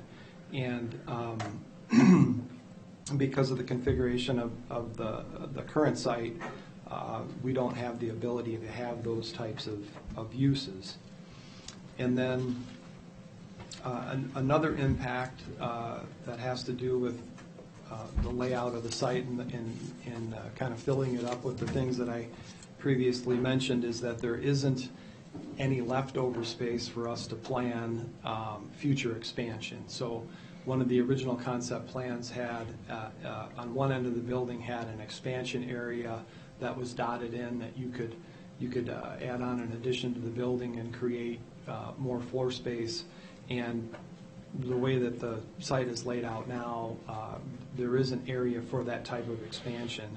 And if we, you can't, even if we could create some room for the building, we certainly couldn't create the parking lot that would have to go with it proportionately, or the stormwater management that would have to go with both, the roof of the building and the parking lot that would be there for that. So really, this is it. We would land on a design that would fit, but it would be a design that would not be able to be expanded in the future. And one of the things that I've heard is that, people have been trying, or the goal would be, let's design something that's going to be viable for the next 100 years, or let's build something certainly for the future. And we feel that we're not able to do that if we aren't able to plan in those types of future expansions. There's a couple of other struggles with where we have the front drop-off lane, where we have book drop-off and pickup, and then where we have parking that's adjacent to the building. So if we build the building into the hill, there's really only one front to the building that you can get to for as far as parking and drive lanes go. So we're trying to serve all those purposes on one front facade of the building, and there isn't room to fit all three of those things. Some of the current concept plans don't have that parking right up adjacent to the building, and I know that's important to have some stalls that are right on that sidewalk that walk in the front door. And then we certainly want to figure out a way to not have conflicting traffic getting in and out with safe pedestrian drop-off and picking up books. When you're driving one way, you want to pick up books out the left-hand window. When you're driving to drop somebody off that's a passenger, you want them to get out the right side of the car. So just by that nature, those vehicles are trying to travel in opposite directions. And there isn't significant budget impacts to that, but there's certainly functionality impacts that come along with that. Another consequence of kind of removing everything from the site is that both for the library and for the residents and other people that have property around the site, there's going to want to be some sort of screening between parking areas and those residential homes and other people that are there. And so either in landscaping or fencing or some other kind of mechanism, we're going to be trying to put those barriers back to screen those parking lots. And there's cost to that we wouldn't necessarily have if we didn't have those types of adjacencies. And then the last item that we had on the list, which is not an item that's part of the library's budget, but is certainly an item to be considered from a village standpoint, is that there's an enhanced crosswalk that was designed and planned off of Main Street to get people across over to the library on that Main Street entrance where we drive in there. The cost of that enhanced crosswalk with lights and all the other things that go on with that structure is estimated to be at $100,000, and that would be a village cost would be associated with that, which again, potentially wouldn't be required on another site. So what we tried to do was come up with an estimate of what the impacts are for us to try to work with these constraints and get the library to work on this site. And the total budget for all of that, not including the $100,000 for the village for the crosswalk, is $590,000. And so, as Jenny had mentioned earlier, we've done some preliminary overall budgeting for the development and came up with kind of right out of the gate, we're already over budget. A significant portion of what we're projecting over is that $590,000. If we had $100,000 or $200,000 worth of costs that we were concerned about, I would say that we could figure out how to be clever and come up with a better mousetrap, and we would design ourselves out of that situation, and we'd find a way to make everything work. But the site costs alone are a very significant number, and I guess what it leads me to believe is that we're probably not going to be able to be at budget on this site. And so it kind of leads to some of the other concerns that we have. But before I move on, I just wanted to ask with the items, are there specific questions about any of the other items? I didn't want to get into too much detail. The idea is that if you weigh them all together, it's a significant amount of stuff. We can certainly talk about individual items if you'd like. You want to go first? Yeah, go ahead. Board members? Questions? Yeah, Mike. Yeah, most of this, I guess, isn't a surprise to me. I don't live on the library site, but my neighbors do. So a lot of this is kind of what we've been living with and saying for a couple of years. One that is kind of curious, you're talking about having to bury the services that are currently above ground on the property. And then you have a line in here, the cost to utility companies and property owners for new underground services. So in addition to my neighbors losing their trees and having the lot paved side to side and things, they're going to also have to pay money to have new electrical and phone service and things. Well, somebody will. So the existing pathways for that power, there's two lines that kind of crisscross the site. So first things first, those have to get off the site and to the perimeter.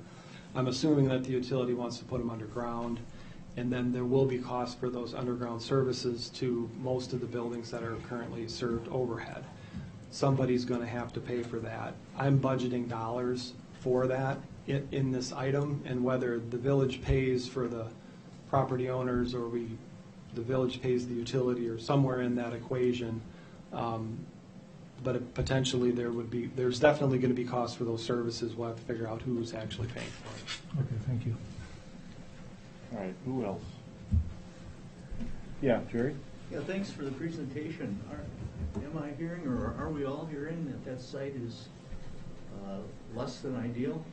Well, if we don't have questions on the specific items that we have, I want to kind of move on to, there's more to tell. Okay. And maybe that'll answer that question.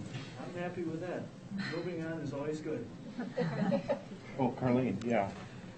I guess the one comment that I have to make is the taking out of the trees, the lack of green space, the filling up the space completely without having the potential for any kind of expansion in the future just seemed to me like it's not less than ideal, it's not good at all. And that's just a comment I have to make about this. Sure. And Okay. as sad as I am about that, because I'd like to see it in the middle of the village, and Amanda and I have had this argument for about 2 years, it just doesn't make sense. So it's just my comment. And we'd like to see it there too. And I'm a proponent of doing things downtown if you can, but at some point we have to figure out what fits on this site. Okay. Jenny, do you want any of your? I mean, we had an opportunity already to kind of have a discussion about this part, so unless anybody else has additional questions from last week, we can go to the next section. So, yeah, thanks, Jeff. Okay, so when we met with the library board, basically the conclusion that we came to was, wow, now that you kind of think about all these things in one place at one time that everybody's been thinking about for the last few years, you realize that there's a lot going on here. It's very limited. There'd be too many compromises that would have to be made with programming and even the design of the building itself to get it to fit here. And so when we came away from that meeting, it was, hey, we should go meet with the village board. Let's share this information with them, and then let's kind of figure out what we should do next. And kind of, foreshadowing with, like, maybe we need to think about another property for the library that would better fit and better satisfy everybody. My concern is that there's a lot of stakeholders here. There's people that are concerned about the financial impact. We just heard about that earlier when we were going through the stuff with Dave. So we don't, nobody wants to be over budget. We want to be able to accommodate something for the future. I think everybody wants to build something, or if we're going to go through this effort and cost, let's have it be a smart thing that we're doing for the long term. There's environmental impact on the property, and then it maybe it doesn't fit in that neighborhood anymore if it's going to be this size and configuration and have to have all of this stuff. And so, I'm starting to think, hey, we're gonna move forward with this project, and just about everybody's going to be disappointed at some level in the net end result. And either we all need to decide that, yep, we understand it, we heard it, we get what you're saying, but we're going to move forward here anyway, or we're going to say the right thing to do is figure out a different plan, and let's start working on that. So that's kind of where we landed with the library board. And the biggest concern, I guess, that came out of that really is just, if you forget about the money and you forget about the constraint for the future and you forget about the environmental impact, you forget about all those things, it's really that we can't put this library that was envisioned, and I think that people see in their mind's eye, or that this community deserves, that's not what's going to be built on this site. So that more than anything is what people are concerned about, is that they want to keep the vision, they want to keep the dream of what they want this to be and what the community deserves this to be. So with all of that, then we weren't going to do this tonight, but other events have kind of spurred us onto this moment where we're going to kind of jump to a conclusion, which is we have been thinking about another property, and in discussions with village staff and discussions that have come up in the past with the board, we're aware of the Alpine site, which happens to be the site plan that's on page 220 of your packet for another proposal that's going to be talked about later this evening. But we've been going through that property. There's information available. The village actually did some planning there for the potential village hall. So there's some schematics and layouts and things that are kind of fairly similar to the use that the library would use. And we've investigated, the elevations there and the soil conditions. Portions of the site are low, but the main area is quite a bit higher in elevation than that lower intersection where the village is actually going to remodel down at the bank. So where the buildings are planned are kind of high and dry. The other things that are good are the antidote to what our problems are at the downtown site, where there's more land to do traditional stormwater management. There's already stormwater management associated with the site that would actually save on some of that cost. There's enough room for the parking. We probably would not build more parking. We would stay with what we think is the right number, but there's room to do that correctly. The topography works, the elevations work. This being adjacent to the nature areas, I know that there's concern that that site could be enveloped and could be part of the bigger kind of nature conservancy that's there. Well, we actually are looking at that site and saying that's what we would like to do. We would like to have the library building be part of or kind of set into that type of nature conservancy preserve area. So connecting the trails, the property that the building footprint doesn't take up being restored to native prairie, all those types of things. Those are wonderful spaces and uses for the library programming, the views out of the library, all of those types of things. And we can work with other stakeholders in the community, the village, the folks that from the Nature Alliance that are interested in that area, and we could come up with the best possible solution for that site. And I think that it's important, if it's a village community project, and we're working with the village and we're working with all those stakeholders, everybody can help come up with the best solution for that property. So we could potentially save the majority of the dollars that we would spend on the downtown site, and then we would end up with the net end result that I think everybody is hoping for in the new library. So I don't know, did I miss anything there, Jenny? I think one question that we had at our board was, if we did look for another site, would there be additional design costs, right? We've already spent things, we've already gone through programs and things. And we kind of feel that the library that we've designed, other than the sites, the conceptual design, the ideas of it, all of that can be reused. It's not something that has to be revised. It's something that can kind of fit in and almost be better utilized, right, on a different site. So just if there's concern about having to pay those fees again, it's not something that we would have to necessarily do. So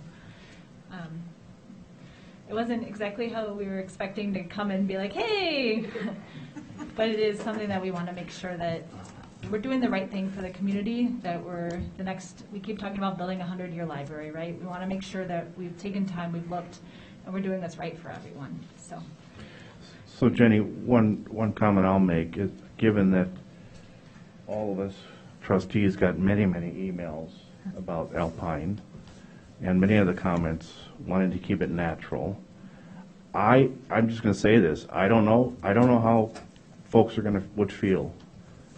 Maybe a library would be okay, but it was very, very clear in the emails, and I got about 100 of them, that people wanting that to be natural, be an extension of what's already out there. So, I mean, I don't know how this would go over.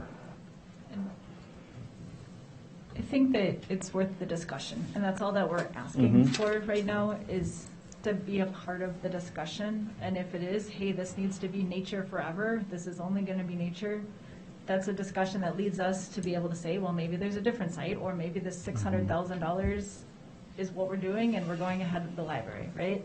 And that's where we're looking for is your guidance, your leadership, and to do what's right for the community. So. And one of the things that I need assurance is that the current library site, I want to be I got $1 million for that library. I got to be sure when I go back to my donor to tell her that absolutely this site cannot work. I need to be 100% sure. I think that's what you're telling us. Absolutely. Yeah. That it can't work. And I can talk to whoever. I think, we started with the library board. I think the more and more people that we educate with this information, and we can get into more detail with whoever would like to, they're going to come to the same conclusion. So, and we're there, that we are not going to be able to build the library the way that it was planned and envisioned on that current site. We could build a greatly compromised library, but it isn't going to be what they were thinking of when they donated in the first place. Okay. Other, Carlene and Mike? Go ahead. I think one of the things that impressed me about the Wanakee Library is just how incorporated the natural spaces around that site are. And in some respects, they don't differ greatly from the site that's available in the Keller Alpine Meadows. There's prairie, there's wetland, there's all kinds of other things, and they're absolutely an extension and also an enhancement of the library. And it's beautiful. And I could see that happening on the Keller Alpine site.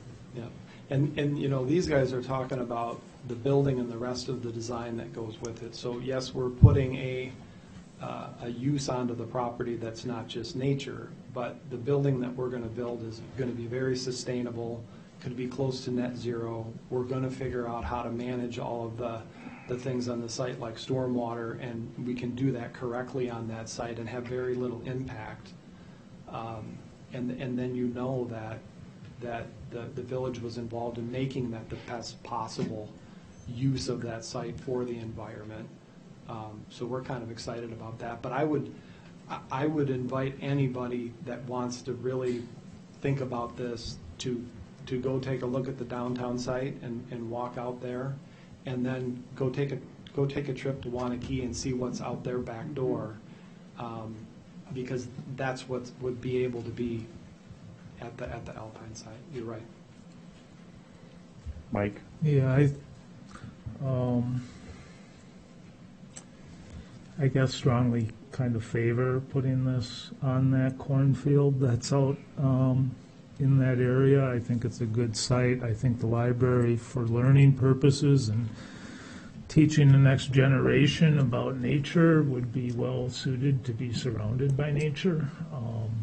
I'm not a big fan of building into that. I like the concept of that being a central park and being native lands, or green space, but to me, I'm willing to make an exception for a library that's a community resource and a training tool. And I just got to say, if you're taking a library that was designed for a small little space downtown and you're putting it in this beautiful, vast, with these nice views of a great nature area, it would be a real mistake not to tweak the design to fit the spot and just try and be,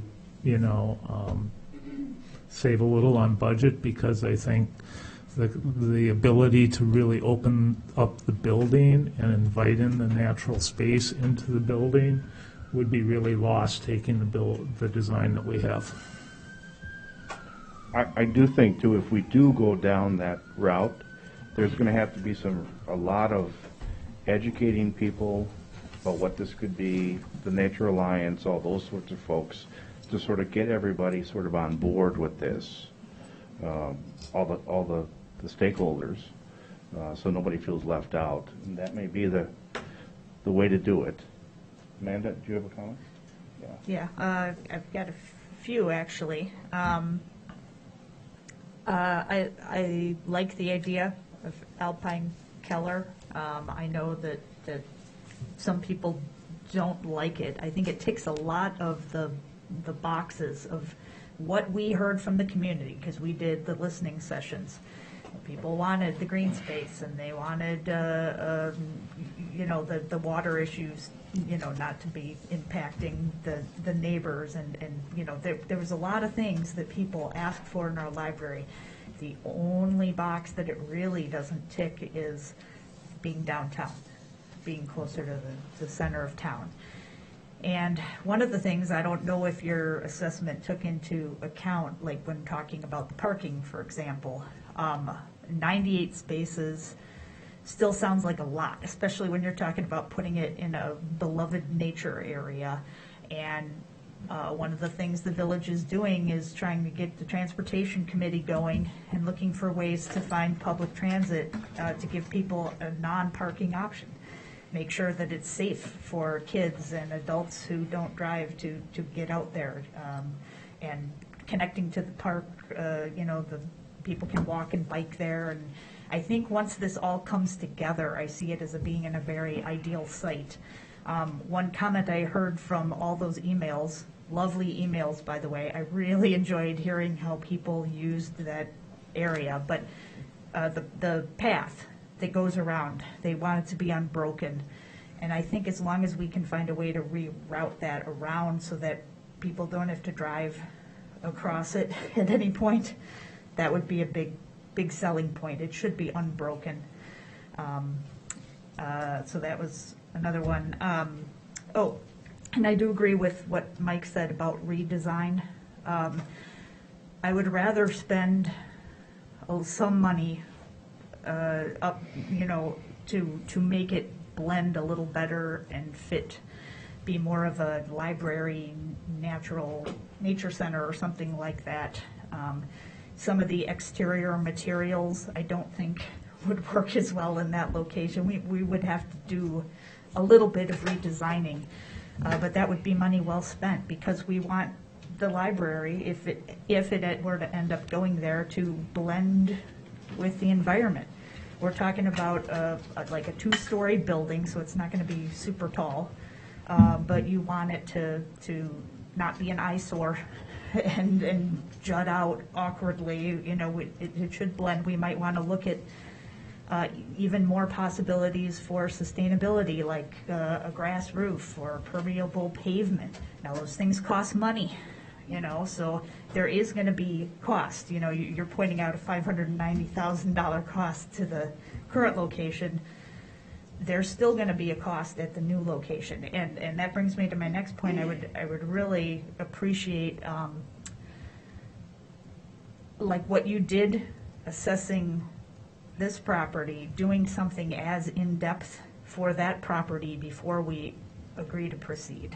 Yeah, and really, when we're talking about trying to find next steps, that would be, what can we do to gather some more information, and certainly wanted everybody to be directing us, on what we should or shouldn't be doing next to explore that. And I think one of our next steps will be tonight, because we have to deal with the property, Yes. with the offer.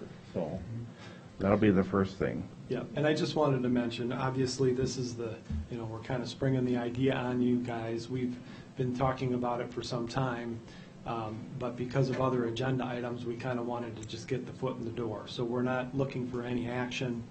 We want everybody to take it into consideration, and hopefully we can keep the site open long enough that we can have the opportunity to present our case as well. So. And Jeff, I don't think it's any news to us. We've heard rumors. We knew people were looking at that site too. So, all right, Derek. Yeah, I just have a couple thoughts here. I'm not opposed to the library not being on the property that's being shown on the slide up there. I do have my concerns about moving the library out of town. For the mere fact that its current spot, a library has occupied that spot since I was a kid, 40 years ago, is directly next to 2 elementary schools, right down the street from the youth center, about a block or 2 away from multiple affordable housing units. And as we go forward as a village and we're talking about public transportation, we're not there yet. We don't have any really much, if anything, in place for those people to get out there. And as we're moving everything out to that side of town, I just want to bear that in mind going forward. I don't know as though that this is, I'm not saying that that's the wrong site. What I'm saying is maybe it's just not the right timing. And I think we need to figure out where we want to go and how we want to proceed from here. Yeah, and Derek, I think you make a good point. I mean, if it goes out there, most people are going to have to drive. I mean, some people might bike out there, but it's going to be more cars than if it would have been downtown. What we gain in nature, we lose in people. Can I just address those points too? That has been addressed a little bit. That had been addressed a little bit when the village did the renderings of the village hall and the housing development on that they looked at a while back. I don't remember the date. A couple things is that it is kind of in the growth area for planned growth. And so even though it's not downtown yet, it's kind of near residential areas for growth. So that's an asset. It doesn't entirely address the transportation issue, but it is an asset. The other thing is it is in close proximity to downtown. So the main thoroughfares, you have Netherwood and you have CC, which are easy ways that people often go to other things like the grocery store, pharmacy, downtown, to at least make it easy for them to get from downtown to those places, as well as the walking and biking paths that make that walkability and bikeability that you would have at the downtown site kind of still connect over to that location. So it doesn't entirely address your concerns, but there is some connectivity there that does does help in those respects. And I agree, however, that come December, that's still a long walk or a long bike ride from the youth center. Just throw it out there. Jenny, should we open it up to anybody in the audience First, can I that's make here? sure library- Yeah, oh, Mike, you got a comment? Yeah, before we Okay. do that, Yeah. I'd like us to consider in maybe the next board meeting or something, of maybe opening up a general discussion about what to do, a plan for that park and that area, and getting general feedback, not just from the people in the room, but publicizing and trying to get real feedback from people in the village as a whole. And Mike, Because this is you're talking about clearly, the new spot, Mike, or the old spot? the new spot. Okay. This is clearly near and dear to people's hearts. Yeah. And I we really gotta do it wanna right. get this right, yes. Mhm. Okay, all right. Do you, Wait, I just wanna make sure- get Jerry. Jerry's got Sorry, one, Jerry. and then Okay, thank you. I just wonder if it would be on an agenda. We do need to have an agenda item for a public hearing Mhm. before you even open it up again tonight. I mean, I think if we don't do it that way, we're going to hear from the people that aren't here, Mhm. that they didn't get a chance, that we didn't do it. Yeah, I mean, there'll be more opportunities, but people still can speak on this item tonight. Sure. Yeah, we'll want to make it very, very broad. You're running the meeting. Yeah, to make sure that everybody's got a voice here, and there will be lots of voices. So, all right, Jenny? I guess first, does the library board have any Yeah. additional information? Coral, yeah. Steal a microphone. Coral Goplin. I just want to make sure that I'm kind of seconding what I'm hearing from Derek as well. I agree that we definitely are in a position where we're going to need to look at a different site, and maybe the Alpine site is the right site, and the impact that this will have on the community is potentially disproportionate on the parts of our community that have less resources. So when we think about moving it out away from downtown, we are moving it absolutely towards growth, but that's growth of a group of people who already have more resources, and not necessarily the folks who need access the most.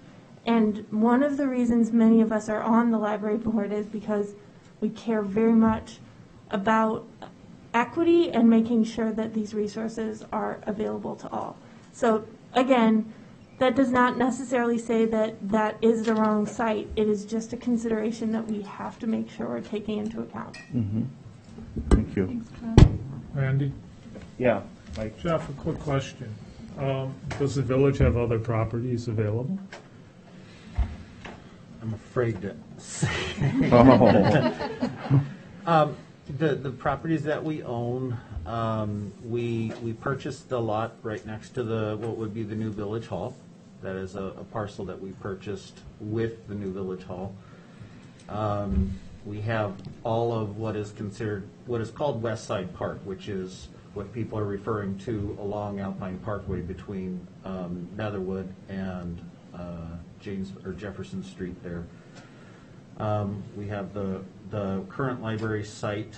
We own the entire block, not the entire block, but pretty much the entire east block of where the library, senior center, post office, and there has been times where we've talked about possibly even is it Waterman Street, Jennifer? Is that right? That's right next to you guys. A discontinuance of the 66-foot right-of-way there along Waterman that would give us an additional land over there. The village owns all of Kaiser Park, where the ball diamonds are, as well as, I call it Kayak Park, which is the one that floods a couple times a year. People jokingly go out there in their kayaks, and then the Observer takes good pictures of them and that kind of stuff. But, I mean, there are those properties. There's not a lot of open properties that the village owns. And when we, was it 5 years ago, who was around when we did the downtown campus master plan? Mm-hmm. When we did the downtown campus master plan, we looked at, just lots of options. We tried to purchase the bowling alley, and they were not willing to sell at the time. We looked at what we could do with the downtown blocks. We looked like what we could do with the building we're in here, including kind of oozing out into the parking lot, even all the way up to Janesville Street. So, there were a lot of options that were discovered. The thing that came out of that plan is we do not have good land in the downtown area. And I think that's pretty typical, Jeff. I assume like you work with communities, and it's challenging sometimes unless you're doing with a major redevelopment site, say a factory that has gone out of business or a large industry. Let's just say Wisco decided to sell their property. Well, that's a very large parcel over there that would be a nice redevelopment site. Now, they're not going to because they're a great business and we wholeheartedly support them, but those are the kind of things that happen, but those are opportune times. And that's why we purchased this property, the property that's up on the screen. We purchased the property from these, we had the option to purchase back the property we're talking about out there at Keller Alpine Park out there, where was the former school site. We had the option to purchase that back after whatever it was, 10 years, is that right, Lisa? 15 years. So, we had that option and we exercised that option because obviously it was a very good price for us to be able to do that.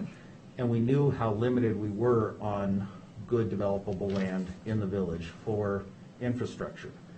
And we have the need going forward for likely, and Fire Chief's not here tonight, we have the need possibly for a satellite fire station at some time as we grow. We have the need for a new post office, and we don't know where that will end up. Senior center, we are planning for the downtown area, but as we've seen in all of this, things change. And Jeff, I'll just include the new village hall was an opportunity that just came to us. Exactly. A year ago at this time, we hadn't even considered a new village hall. We had put village hall in our capital plan, I think was 8 or 10 years out. Yeah, it was like $8 million or something. For $8 to $10 million is where it was in our capital plan. And we were just approached out of the blue by one community bank that said, would you ever consider purchasing it? And it would be a great price. So, those kind of things change. Had we not been able to buy the one community bank building, I think in the back of our minds, we were thinking it would be a great village hall site. And that's why we had those renderings done. So there's been a lot of effort that's gone into just this date that has spanned numerous village boards. Before I even started here 6 years ago. Mm-hmm. Thank you. Okay. Derek and then Amanda. And I guess with what Jeff is saying, and that's what I kind of meant by when I said that if it's not the right location, then maybe it's just not the right time. Maybe we need to figure out where some of the other village resources go before the library gets put in a destination. I would love to see the library go on this site, being as conveniently across the street from my house, kind of. But at the same time, if it's not the right property, I definitely agree it shouldn't go there. It might be a viable option for a senior center or something like that. We have a number of other needs within the village, and if it's not the right time for the library, it's been 4 years of planning, and it can be another few years of planning as far as I would be concerned. We have the village hall that's going to be open soon, and as Jeff Rao pointed out, and I've spoken with Chief Linsmeyer about this as well, that the fire station at some point is going to have to get addressed too. That leaves this whole building and the building next door open and I understand that there's no green space like people might necessarily want, but you could have a nice modern building right in the middle of town, conveniently close to the youth center and a couple of schools still. So that's what I mean by not necessarily the right time. All right, Amanda. Yeah, and I saw your hand go up. I think I know what you were going to say. Go ahead. I don't think the library project can wait much longer. There are people stacked on top of each other in closet-sized offices. It's overflowing, bursting at the seams. We should have had a new library years ago. That's how packed it is. So just in response to that. But the other my other thoughts on this were just so people know, the board that made the decision, I wasn't part of it, but I listened to the debate, when they chose this property for the library, we didn't know that this other property at Alpine was going to be coming available. We made the best decision we could at the time. You know, that's what you do. And so now that we have new information and new choices, we have to reevaluate. And the last thing too, about the center of town, we are blocked in by Fitchburg to the north, and where there's only limited ways that we can expand, and right now that expansion is mostly and probably going to happen a lot more to the west and the south. The east is going to take a little more time. But I honestly think in 20 years, if we were to put the library at the Alpine Keller Park, that will be the center of town. So just thoughts to consider. You know, we're experiencing a shift, and we're changing from a sleepy bedroom community into a more vibrant community that has employers. We're growing, and I'm committed to bringing transportation so that it won't matter where it's located. It'll be affordable and clean, and everybody will want to use it, and it won't be an issue. Okay. Carrie, you look like you.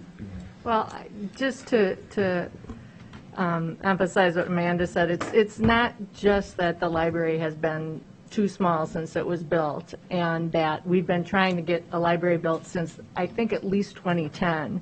But we did all this fundraising, you know, and we owe it to the donors to keep moving. We can't really pause this. We need to pivot, but we can't pause it. That's all I wanted to say. Yeah, we just put a grant in, too. Oh, thanks, Carrie. Any other library board members?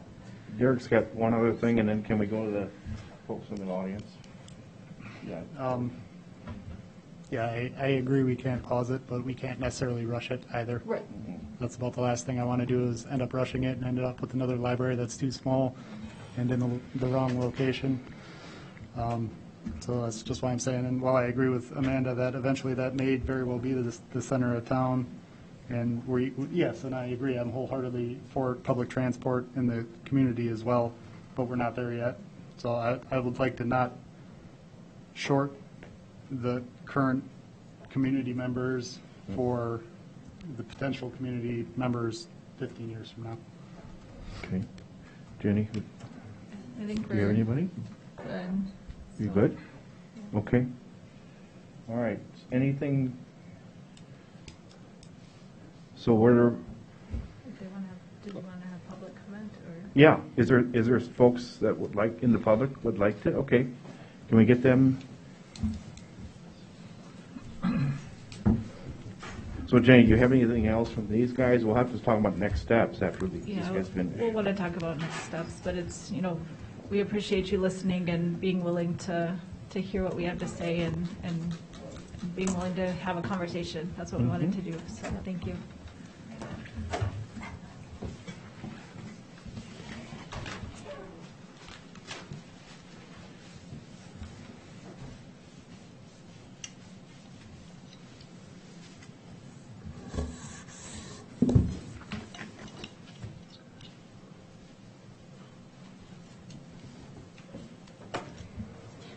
Okay, who wants to come up first?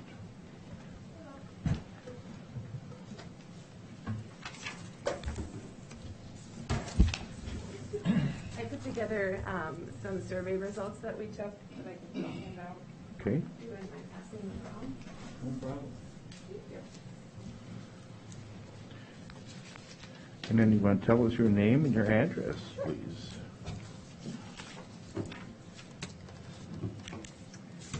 So my name's Casey Herneman. I live at 375 Ash Street. I've been in the village for about 10 and a half years. And my apologies, I crafted this statement with the response to the Gorman and Company proposal, but I feel that it does apply to what is being proposed here as well.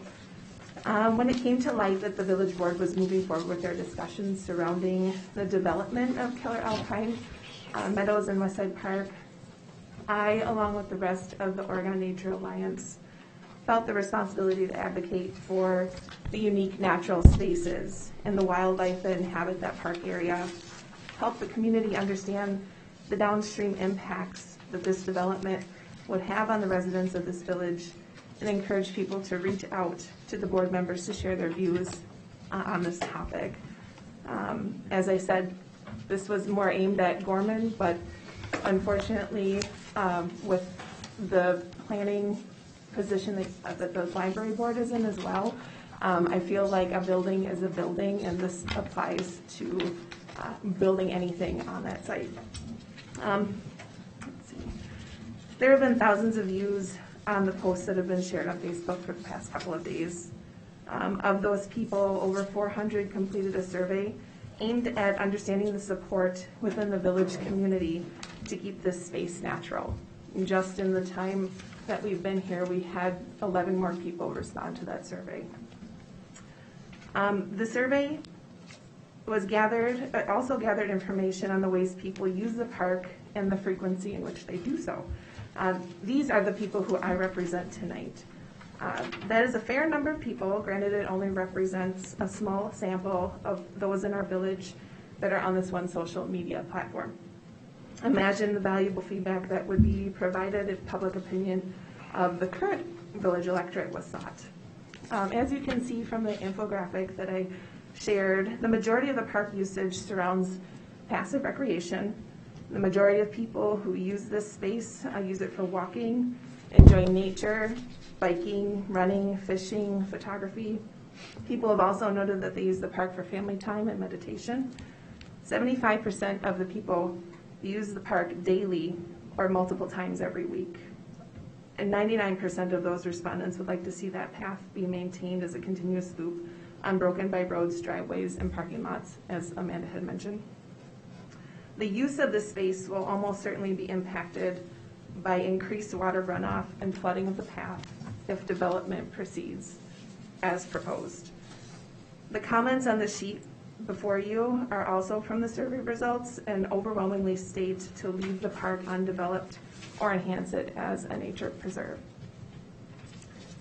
Two of the goals outlined in the park plan found on the village website are to ensure that there are natural areas to enhance the health and welfare of the village residents, and also to preserve the village's natural resources. I, along with the people that I'm representing, would like to know where this preservation is happening in the village and how the current plans for development achieves those goals. There have been a lot of surprise and sometimes angry comments that people were unaware that this area of the park was planned for development. If I'm remembering correctly, the last time that a public forum was opened for the development of the space was back in 2016. There's been a lot of growth in Oregon in those 5 years since, especially in the neighborhoods that surround the park. And a lot of people have seen and used this amazing natural space and regard it as one of the reasons that they moved here. So I ask that you give thought to the information that has been provided in the last couple of days. It's prudent to reopen this topic to the public and get input as the community's comments, the survey responses, and as Randy had stated, the sheer number of emails that you've received from the public regarding the development of this space. And I urge you to consider how usage of the park will be impacted by future development that is not related to natural park preservation. Thank you for your time. Thank you. Heather, you want to come up?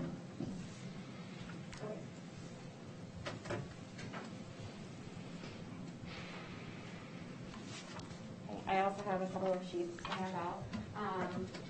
The first end of what I'm going to talk about.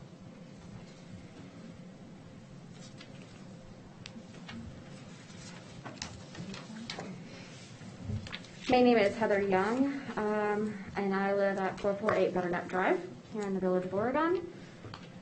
I have lived here for about 13 years, and I am also a representative of the Oregon Nature Alliance. I'm here to talk about my vision of what I see for Keller Alpine Westside Park. I believe that with enough nurturing and care, we can have our own Pheasant Branch Conservancy that they have in Middleton, just right here in the middle of our village. And I think that would be a wonderful asset for us to have. Keller Alpine could be a destination place, much like Pheasant Branch. Pheasant Branch makes Middleton a desirable place to visit and live. People travel from all around Dane County just to visit that park. I've been there hundreds of times. I don't know how many times I've been there. I've been there so many times. Most of the pictures that are passing around are pictures that I took. The people who visit Pheasant Branch also visit the neighboring businesses. The Oregon Nature Alliance wants to help make this a possibility. We would love to help write grants, host fundraising events, volunteer to plant and clean, and be caretakers of Keller Alpine Meadows. We can also help create a master plan for the whole area, from Keller Alpine to Lerner to Degas and DiMaggio. The Oregon Nature Alliance and I envision the roughly 200 acres of this land to be one continuous park where people can come to enjoy and be one with nature. By adding natural playgrounds, children can be immersed in natural learning. Making prairie trails lined with native plants, as you see in the pictures that I've shown. Visitors can learn what they can do and how they can help butterflies, bugs, and animals survive. We need nature in order to thrive in the community and on our planet. We could then turn those trails into groomed trails for cross-country skiing or snowshoeing in the winter. We could have boardwalks that connect all 4 parks in this acreage, because a lot of it is marsh wetland. We could partner with the Wellness Coalition to have educational activities at Keller Alpine Meadows and the other parks. Have bike and walking paths from Keller Alpine, not sidewalks that are on Netherwood or Jefferson, to the downtown, and it would increase business to the downtown areas. If we work together to preserve this amazing piece of land and keep it green and natural, we will be helping the environment and our future village residents, and bring more people to visit the village by enhancing the natural space as a sanctuary for wildlife habitat and human visitors alike. By keeping the park the way it is right now, or by helping to restore the native plants, we can lessen the flooding issues in the future. I urge you not to rush through with any plans of development on this property, and to truly think about the impacts on the environment and the village people if development takes place. Please think about preserving this place and making a gem in our village of Oregon. Okay, thank you, Heather.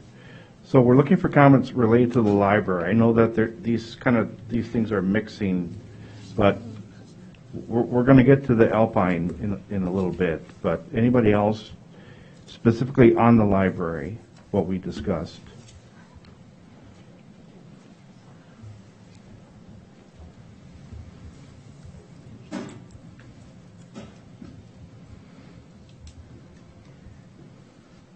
I'm Susan Shedeby, and I live at 1860 County Road MM, just north of Oregon. It seems pretty clear that the property on Main Street is not going to work for the vision that people had for the new library. And I was one of the big proponents, but now I can see that it's not a good location for the library that we envisioned. I'm also a big proponent of preserving nature. Several years ago, when the talk first began about building a new library, I and friends of mine went out to Wanakee to see the new library that had just opened there, and it really impressed us. It was just such a beautiful library, and it fits so well into the landscape. I'm also very impressed by the vision that the Oregon Nature Alliance is presenting. But I was just horrified when I would hear that there was a possibility of building soccer fields out on Alpine Parkway. And then the thought of building housing there as well is horrifying. I do think that this whole issue does need a lot of study. I would really welcome people to go and see the library in Wanakee. I do feel that if there's going to be something built in that area, a library would be the ideal thing, but I can understand the vision of a nature preserve there. So I don't think we need to rush into anything, but I certainly don't want soccer fields there. So I guess that's my comment. All right, thank you. Anybody else in the library? Yes.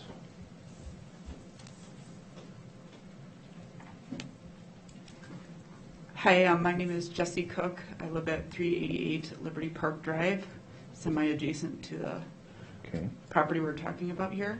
I am obviously a layperson. I'm a nurse. I don't know much about civil engineering or any of these things, but I've lived in the village since 2003, and I just have to say that I'm shocked at what I'm hearing tonight. I read the Observer. I look at the agenda packets. This is a total surprise to me, besides all the discussion I've been reading about parking at this site, that all these other issues with it are present. I don't understand how these issues didn't come to light much sooner, how it got all this way before we realized that all the trees would have to come down, you'd be looking at a retaining wall at the back. Like, how does it get to this point? I'm very confused, and I'd like to say that I would think most of the general public is, with what we've been presented. And so I just want to make sure going forward that whatever site you guys look at, that maybe more forward planning is done regarding the site so that this doesn't happen again. And I think it's not fair to make assumptions that the donors who donated money to this site would be also willing to put that money into possibly destroying the Keller Park, which they may also enjoy. Because I may have donated to this site, but I am totally opposed to the library moving to the other site. So that doesn't mean I am supporting it there. I may support it somewhere else. So I just think that's a wrong assumption to make. Okay. So all right, thank you. That's my thought about it. Thank you for your comments. All right.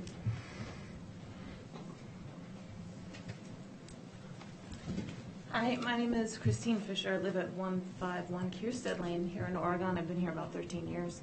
I came also to oppose, or hopefully, talk about not selling that land to Gorman in the park.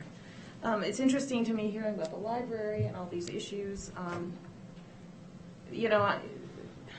Oregon really is growing a lot. I really like the idea of having a downtown library, partly because of maintaining the vitality of the downtown. There's a danger in any town's development putting more and more things on the outskirts of town and sort of killing your little downtown area. I love Oregon. I really enjoy living here. I hear the I don't know if you're the architects or the designers talking about what the plan for the building on this property, and I hear them. I haven't seen it, so I could be totally wrong about this. It sounds like they've designed a building that requires digging into a hill. Why not design a building that goes up a hill instead of one that requires that you obliterate? It's just, it has design constraints. Cities develop and build new buildings in sort of more urban areas and constricted sites all the time. It is challenging.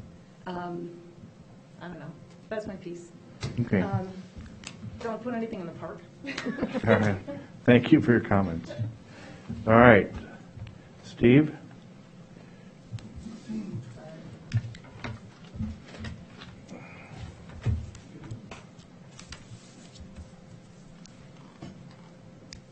Thank you. My name is Steve Zock. I live at 330 East Richards Road in Oregon. I've been a resident for 50 years, and I think, Jerry, you and I are probably the only ones in the room who remember when this was the library. They came here for this. I have long thought that the Alpine property was better suited for the library once it became evident that the district wasn't going to put an elementary school building there. I think it just fits better. In terms of the conservancy and wildlife nature of that, I think you should look at what they did in Verona in a similar type of location in terms of how they integrated that nature space with their library. And I think that there could be a real connectivity between the use of Alpine Keller, that building as a library, and the uses of that for the citizens of Oregon and the community. I think that's the dovetail. And Similar with Wanakee, I've been out there and seen that was a nice use of that project. So I support that, and I'm a donor to the current library project and its current site, and I would support moving over to Alpine Keller.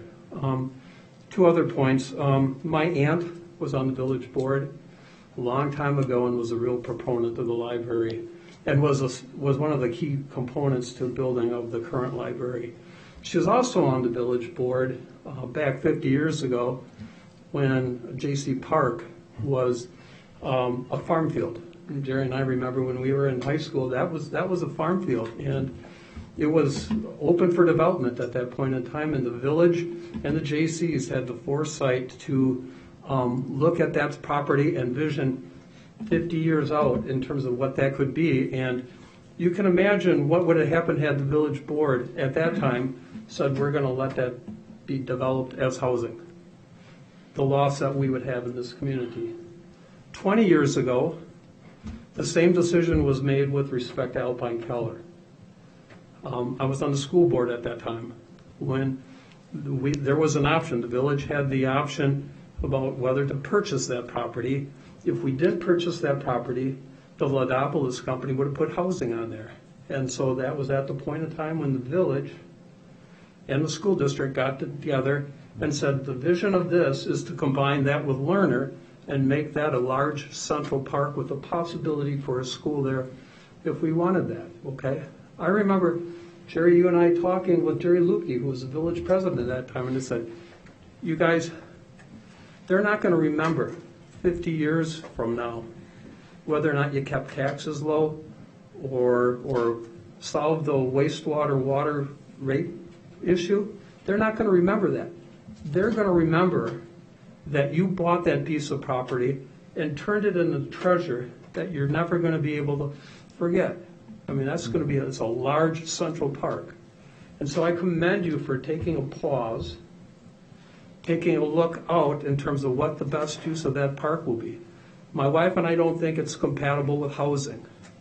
We do think it's compatible with a public library that would be there that could augment the nature preserve that is there right now. So thanks for your time and thanks for consideration of these issues.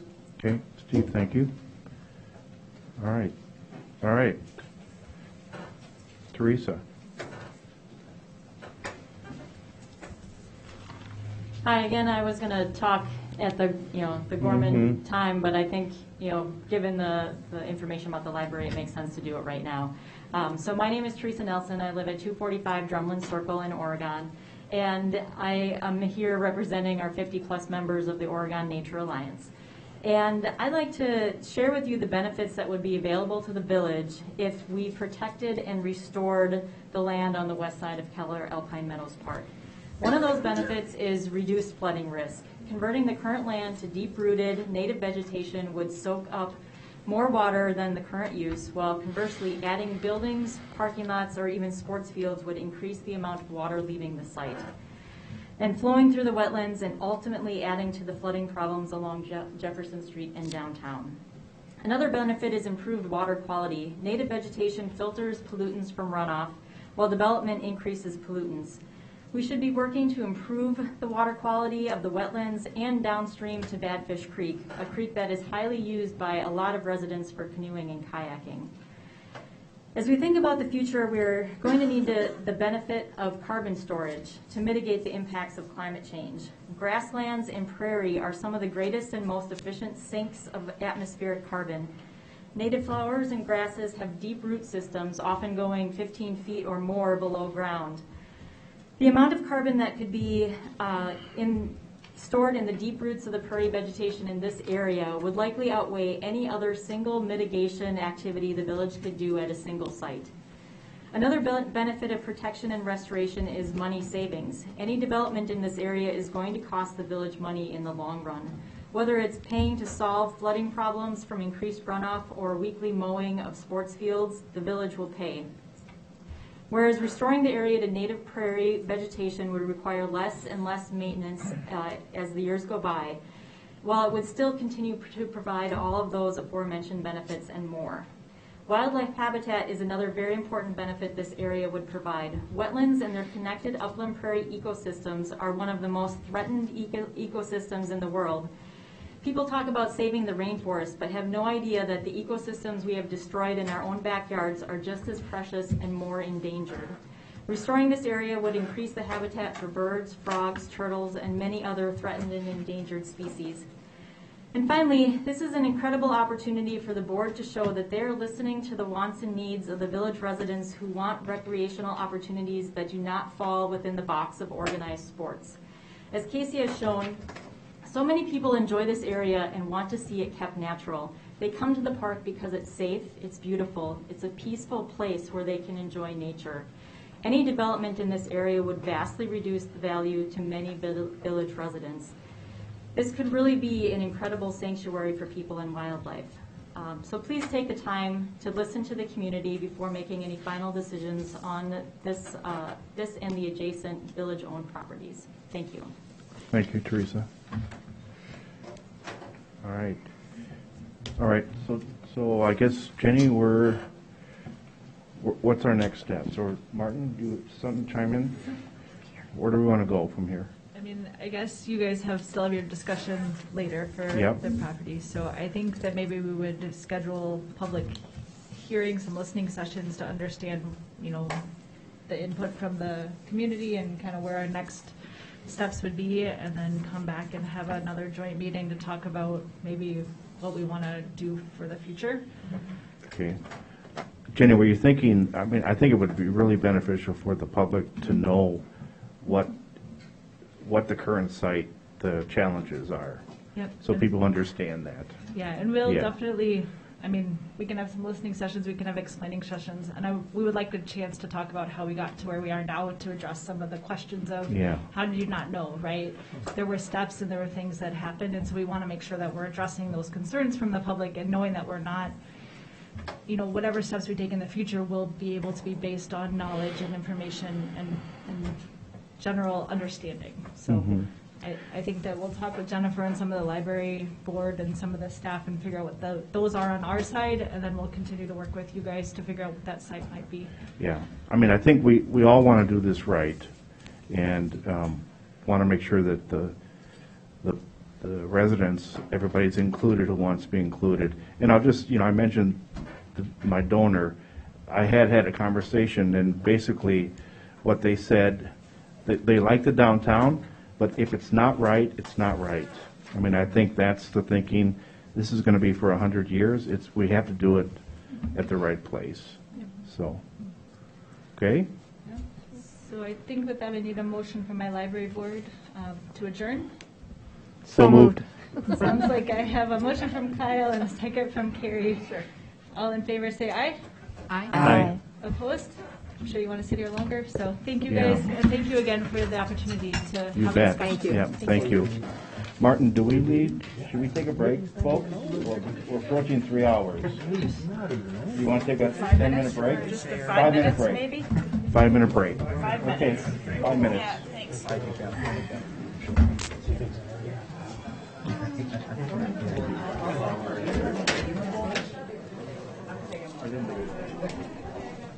That's okay. Pretty respectful. Yeah. Oh, no worries. I apologize if I was doing any of that. I don't take that stuff personally. We're good. I just have to make a comment. The chair sucks. Every time I turn.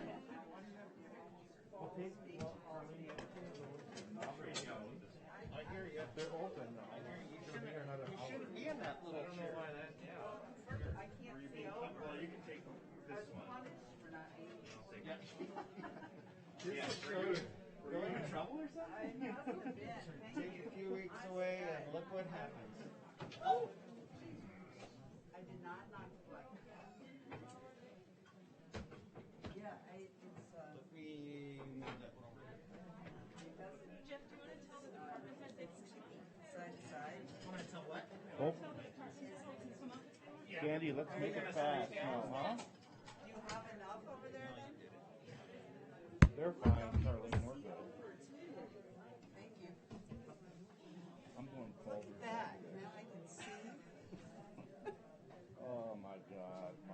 No, I almost wanted to quit. It was that painful. That was such an innocent, good thing. I know. You know what I was saying? And this happened to some of it last week. Bill and I, we want to do the right thing. You're next. And like, we don't, I didn't know. Do I call? Well, we'll just have to kind of, we'll put a lease down again, or release here and move down one. Why don't we do that, Jennifer, because we're probably done talking libraries. Oh, Jen, okay. Okay. What's your plan? Yes.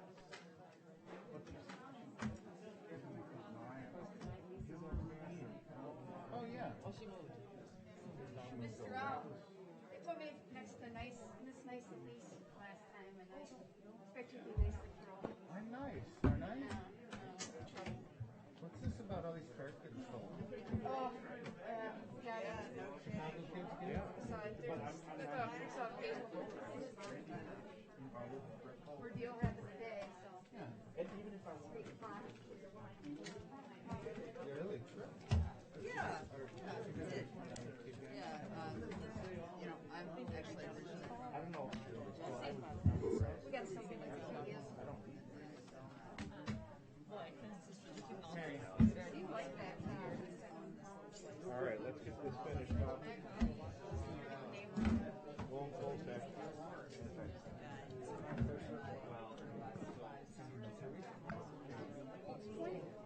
Oh, post one, yeah.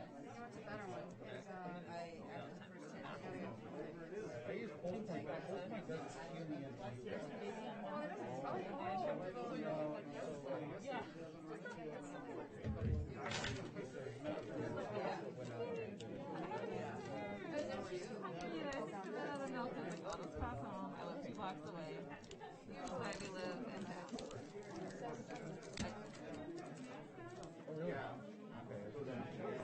Oh, yeah, that's awesome.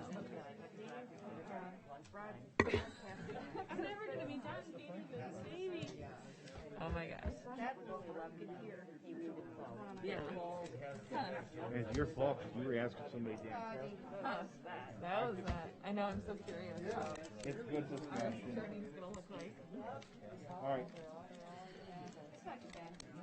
All right, Jerry and Mike, sit down. Let's go. I think he's trying Go to ahead, start Mike. the meeting. No, let's move this baby. 30 seconds. Let's go. I'm gonna do all my loud package opening. You should go quick. Oh, except for. And so I downloaded this whole Yeah. Oh, that's yeah. You can get up and walk around if you need to, but How are we going to just handle if you're in a speed. that? He's here. Yeah, you can reply. Yeah. That's like, You have no Oh, yeah. All right. All right, Dan, you ready? All right, everybody, let's rock and roll. We can get through these things. So we're on to number 8, which is approval of September 13, 2021 Village Board minutes, meeting minutes. I'll take a motion in a second. We got Derek and we got Luke. Any questions or changes? Yeah, Mike? Yeah, on page, I'm not going to find it. 109, I think it is. Excuse me. what page are the minutes? On the minutes? Mike, we're on the minutes. Yeah, it's the last page of the minutes. All right, it's on page 8 then. Where once suggested the planning commission begin evaluating the zoning text amendments, I wanted those to come up before the board, just to have a kickoff discussion so that we don't run into a situation with like we did with parking or something, and just have a discussion here Okay. first before we open it up and submit it to the planning commission. Just suggest replacing planning commission with village board, Sure. Okay. and then approve All right. the minutes as amended. As amended, okay. Anybody else, any discussion? All right, all in favor, say aye. Aye. Opposed, very good. Proclamations and announcements. We got our great little upcoming meetings and events thing. No action there. 10 is report of village officers. Martin's got his very detailed memo for us. Anybody have any discussion on that? Not seen anything. Okay. Let's see. 10B, Director of Public Works report on urban non-point source and stormwater management grant result. It was in our packet. We didn't quite make this one, but Jeff, you want to? Yeah, this was an opportunity, grant cycles over about every 2 years. We will soon be an MS4 regulated community because once you go above 10,000 people, our engineers had contacted us and said, it's good to submit for these because I think we were $25,000 or $40,000 requesting out of the amount, and it was a good chunk of change to be able to develop our storm water management or master plan, and we were not successful. We'll work with them on possibly increasing that our eligibility for that and be able to implement some things in the next couple of years. But since the village board had authorized the development of that grant application, I just wanted to follow up and let you know what the status of that was. Okay. All right. Anybody questions for Jeff on that? Okay. Hopefully we'll get. Yeah. One question.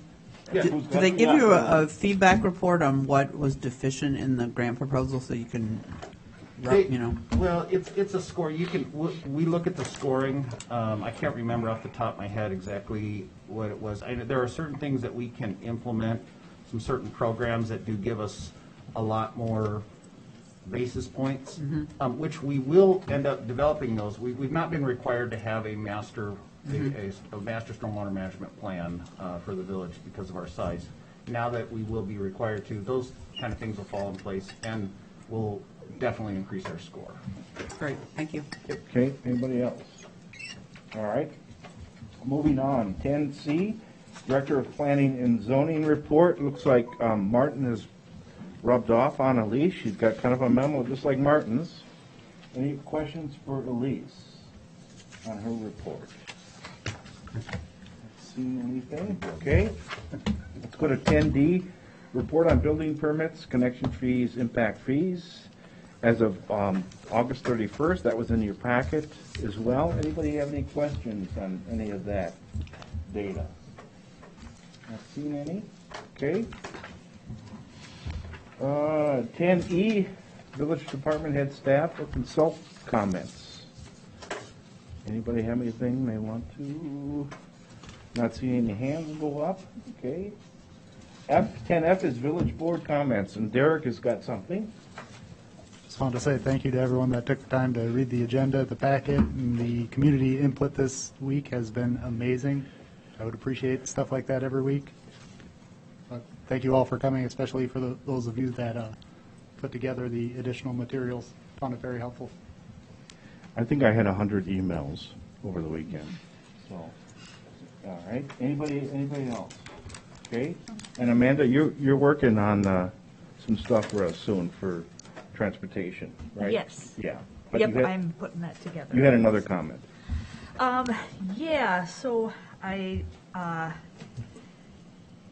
got some emails over the weekend about the event at the Firefly, the Craig Culver thing, and I'm not looking to make a big issue out of it, but I feel like maybe we should look into or have somebody look into where those lines are. So let me tell you what happened. Yeah. Randy Glish, citizen, sent Craig Culver an email and invited him to coffee at the Firefly. It was just us. And then I decided, well, what if somebody else wants to come up to our table and say hi to him? So I called Jeannie to see if that was okay. It was my little event with him, one-on-one, not village president, not anything to do with the village board. That's what it was. Him and I wanted to thank him in person because I've been communicating with him. I did it on my personal email, had nothing to do with the village board. and it just got blown out of proportion.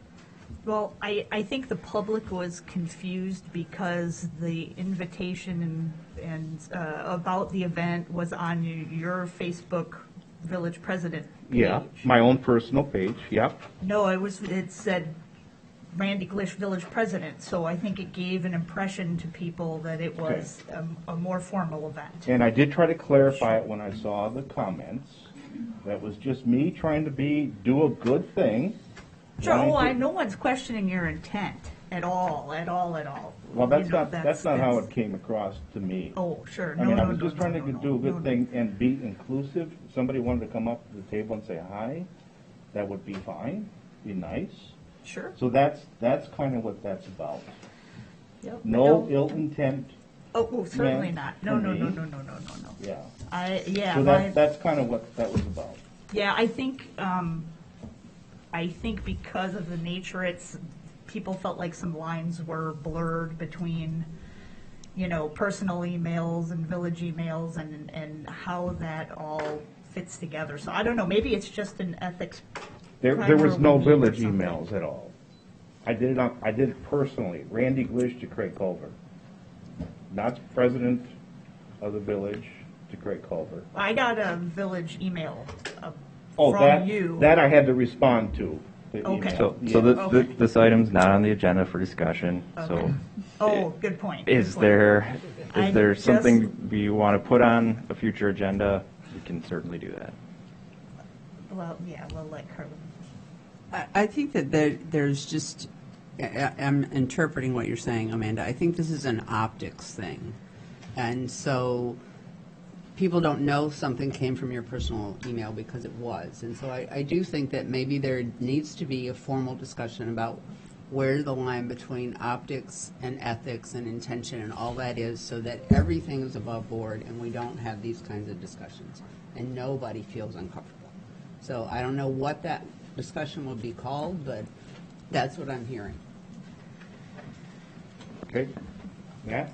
Well, yeah, I think if this is something that you'd like to have a discussion about, a future agenda item makes sense, and then if you want legal input, then I just need, because I really don't have any idea what's going on, so I would need you to lay out what kind of questions do you want to explore, what kind of feedback are you interested in, so that we can be prepared for that if this is something you want to. I don't know if I've done it for a while here, but I mean, I have historically, after elections, given kind of brief presentations on open meetings law, public records law, ethics, things of that nature. But it sounds like there's some specific questions here that are maybe a little difficult to categorize. So if you want to have a discussion, let's put it on the agenda and make sure I know what the questions are ahead of time, so I'm prepared to address them. I'm good with that. I think that's a good idea. Did you guys get the ethics primer yet? Like Yeah. Oh, yeah. Yeah, we got that. From Matt? Mm-hmm. Okay. Indelibly well, imprinted in my brain. Yes, yeah. There's a difference between hearing it in the abstract and then having concrete application. It's always there's always a big difference of, now I see how it's applied.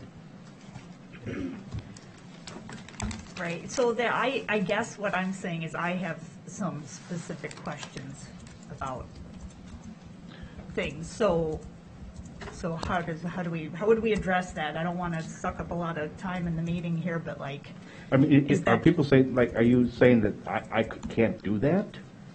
Is anybody saying I can't have coffee with Craig Culver? I don't Correct me think if I'm that's. wrong here, Amanda, but I think we're just looking for clarification, and I don't think it's necessarily a bad thing to get some clarification, just in case if I do something in future that's questionable. I'd like clarification on this as well, because I'm not, and again, I don't think there was any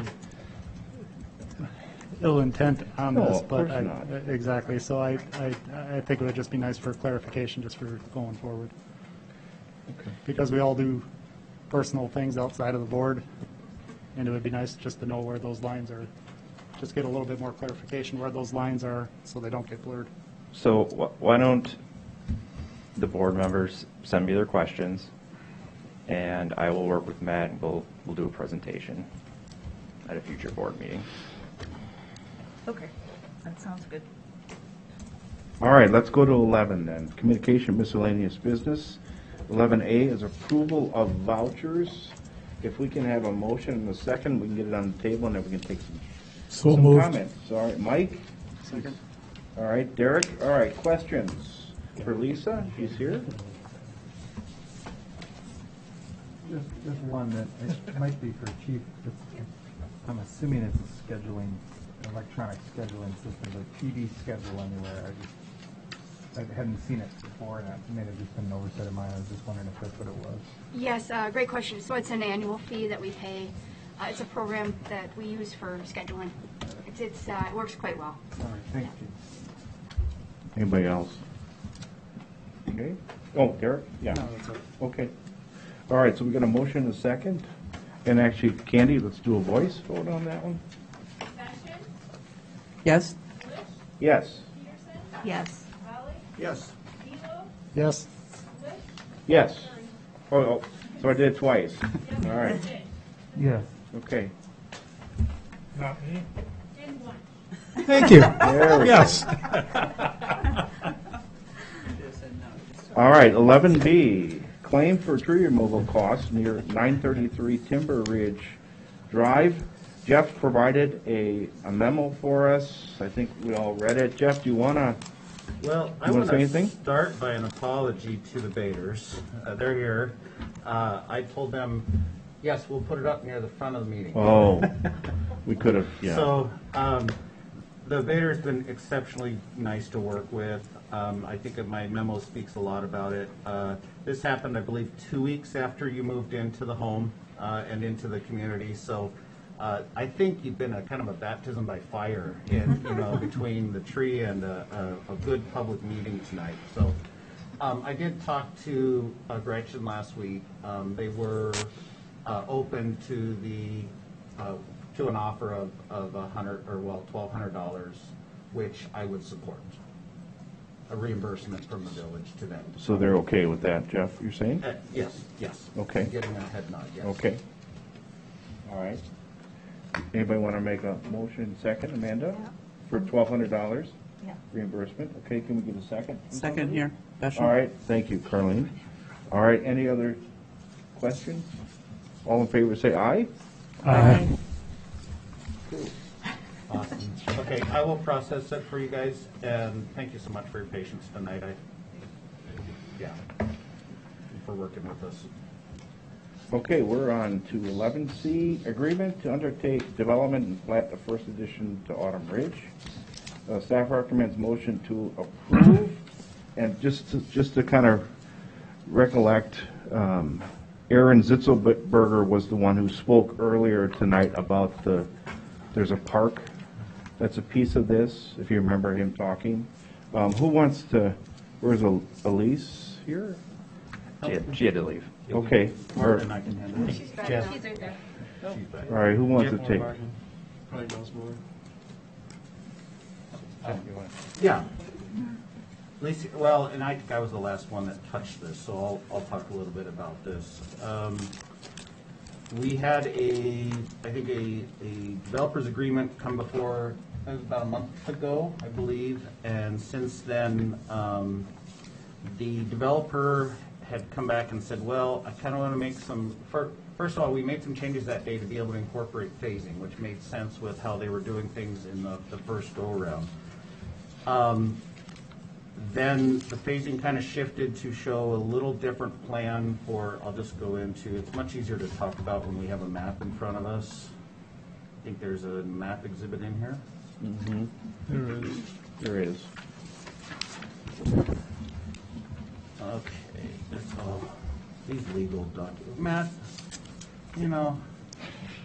everything's like 20 pages, isn't it? He gets paid by the word. Okay, so. What you want to take out? Yeah, so this was the original, I think this was kind of the plan for what would be Phase 2A shown in blue and then Phase 2B. The developer is concerned about the amount of soil and not sure if we're based on a cut and fill balance because they won't be completing Phase 2B. They think in about a year, could be a year and a half. depending on sale of these lots, but they've been very successful in selling, and that phase 1B, A, B, and C have really filled in exceptionally nice. And so they were wanting to stockpile excess soil over here on what is known as the park site.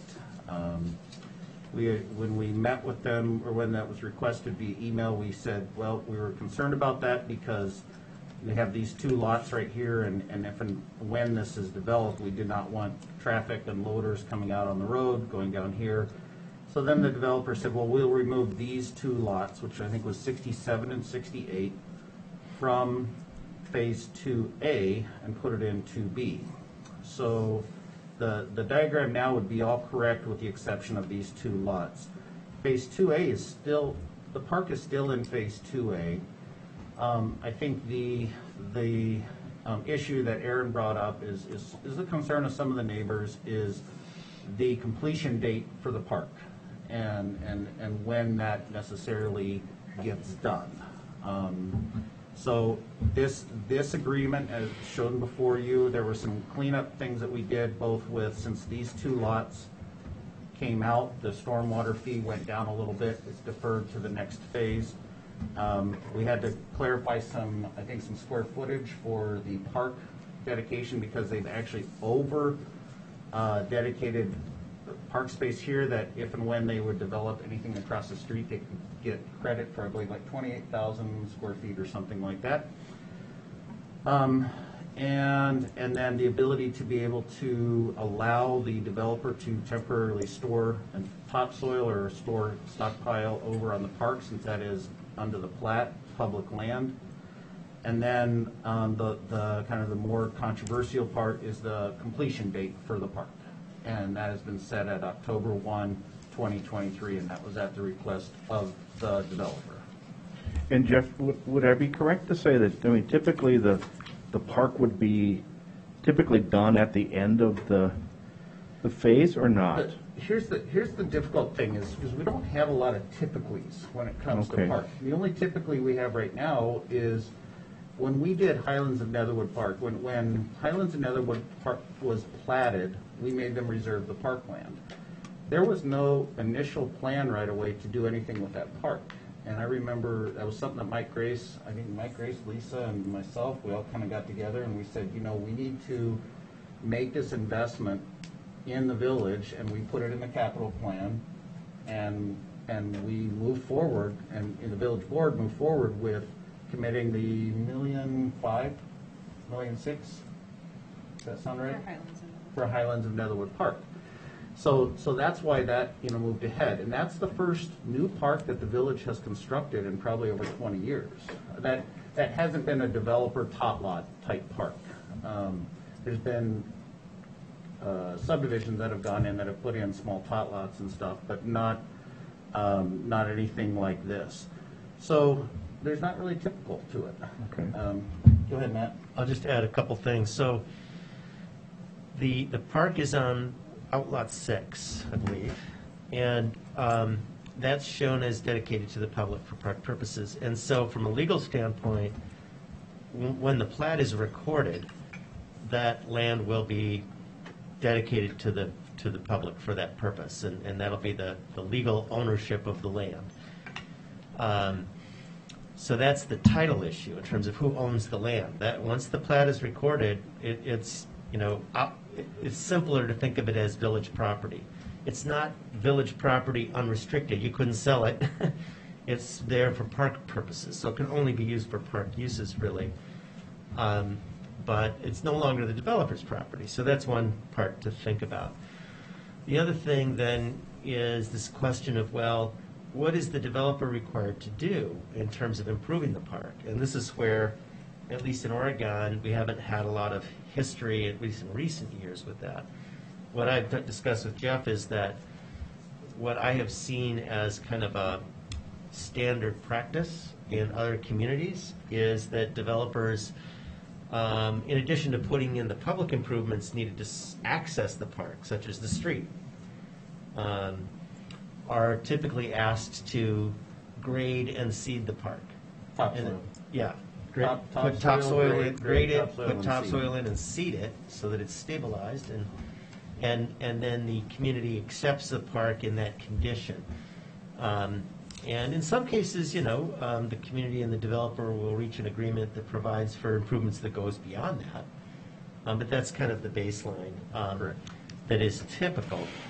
And so, in addition to speaking a little more directly to the time by which that work is supposed to be completed here, the revised agreement goes into a little more detail in terms of specifying what the developer is required to do. The agreement that was before you previously showed the park in Phase 2A, but really didn't say anything expressly about exactly what is the developer required to do. And I guess it was my expectation that that would be handled in the plans and specifications for public improvements that would be reviewed by the village's engineer, just like streets and other things.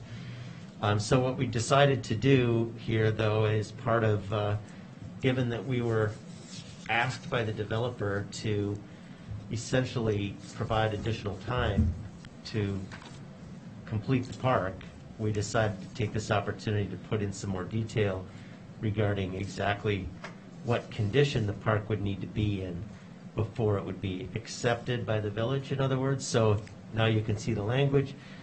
We're asking the developer would be required to grade the park with 6 inches of topsoil and seed using the Madison Park grass seed mix in accordance with the plan to be prepared by the developer and approved by the engineer. And we're actually asking that that plan be approved, submitted and approved before a start date for any of Phase 2 would be approved. So the engineers, when they're reviewing the plans for Phase 2A, they'll be able to see how does it fit in with the park as well. And then it looks like the expectation is that as the developer's working on Phase 2A and they're doing grading, including in the 2B area that Jeff showed, we've put some language in the agreement that says that the developer has the right to store some of that excess grading material on Outlot 6 on a temporary basis, and but ultimately prior to or before the date we've specified in 2023, they'll have to finish the grading of that land and turn it over to the village. So the park turns out to be, it's a little complicated, but that's what I can tell you. Okay. Questions for Jeff or Matt? Let me add a couple more things, because things that you might not be aware of.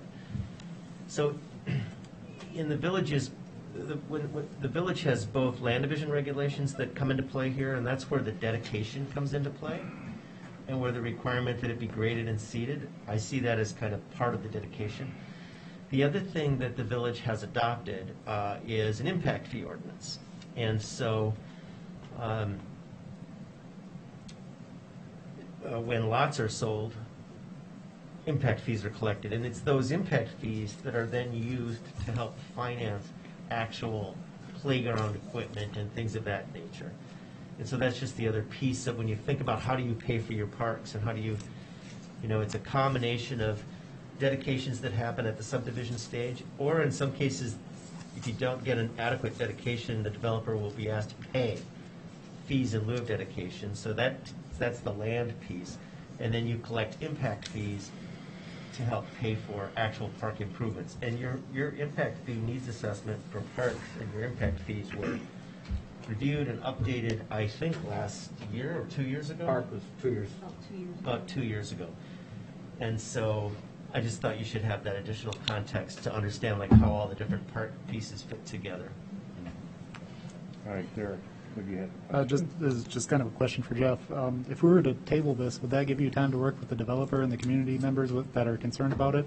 To just give you a little bit more time to change the language? I think the answer is no on that, Glenn. Yeah, I'm getting, maybe Glenn, you can come up and Glenn is Hofer with the development group there that is developing this. Bruce Haller is their engineer. They've started grading, rough grading at their own risk right now. We cleared and grubbed at our risk, and I got Parisi teed up to go tomorrow and dig. Otherwise, if it gets tabled, because I'm under the gun because the Carpsey thing took longer than I kind of was hoping. But if I don't if I can't get it teed up to get building permits by this December, my boss is probably gonna tell me let's just keep farming it. You know, so, yeah, I'm hoping, I'd like, you know, we've got lots sold. Tim O'Brien's gonna take 8 of the 14 in 2A. Landon Lake's gonna take 2. Altira's now gonna take 1. One will go to the next phase. And then Anderson Builders is gonna take a couple of lots. But, you know, it's all kind of dependent on getting them hopefully turned over by December at the latest, next June. So Glenn, you want to stay with October 1st, 2023, is that correct? You want to stay with that date? That's what you have as the date that it'll be taken care of, the park? Yeah, 2023. And to address that, if we're successful at the other holdup is the DNR letter, which we're hoping to get the first week in October so we can extend sewer and water. And if we can bring lots online by December 1st, then I'm going to go with the next phase next summer. And if I go with 2B next summer, we'll probably have that park done by Labor Day, at worst case, late fall. Okay. Of 2022. Of 2022, Right. not 2023. Okay. Which, depending on growing, you may hold off seeding until spring of '23. It all depends. It on all what kind depends, of but I growing think if season you I can have. get it, you know, things go well, and you're right, Jeff, if we can get it where we can get it seeded first part of September so that we've got good hot weather for the seed to germinate, we can have that park online by you know, next fall. Yeah.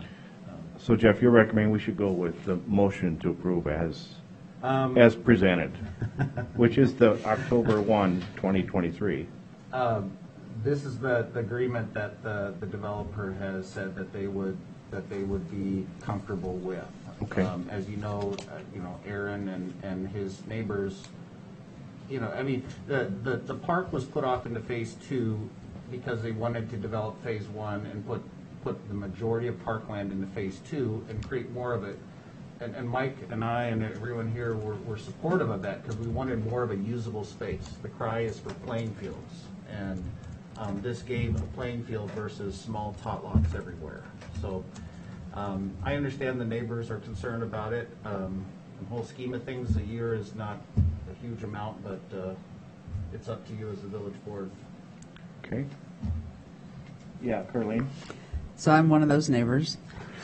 I'm the last house on Ridgeview before 2B, and I can certainly understand Aaron's concern. I hear and see those kids who are playing on Foxfield, which is a through street now. And so I think that we should go as quickly as possible and shoot for next fall. And I would, I'd support as quickly as possible.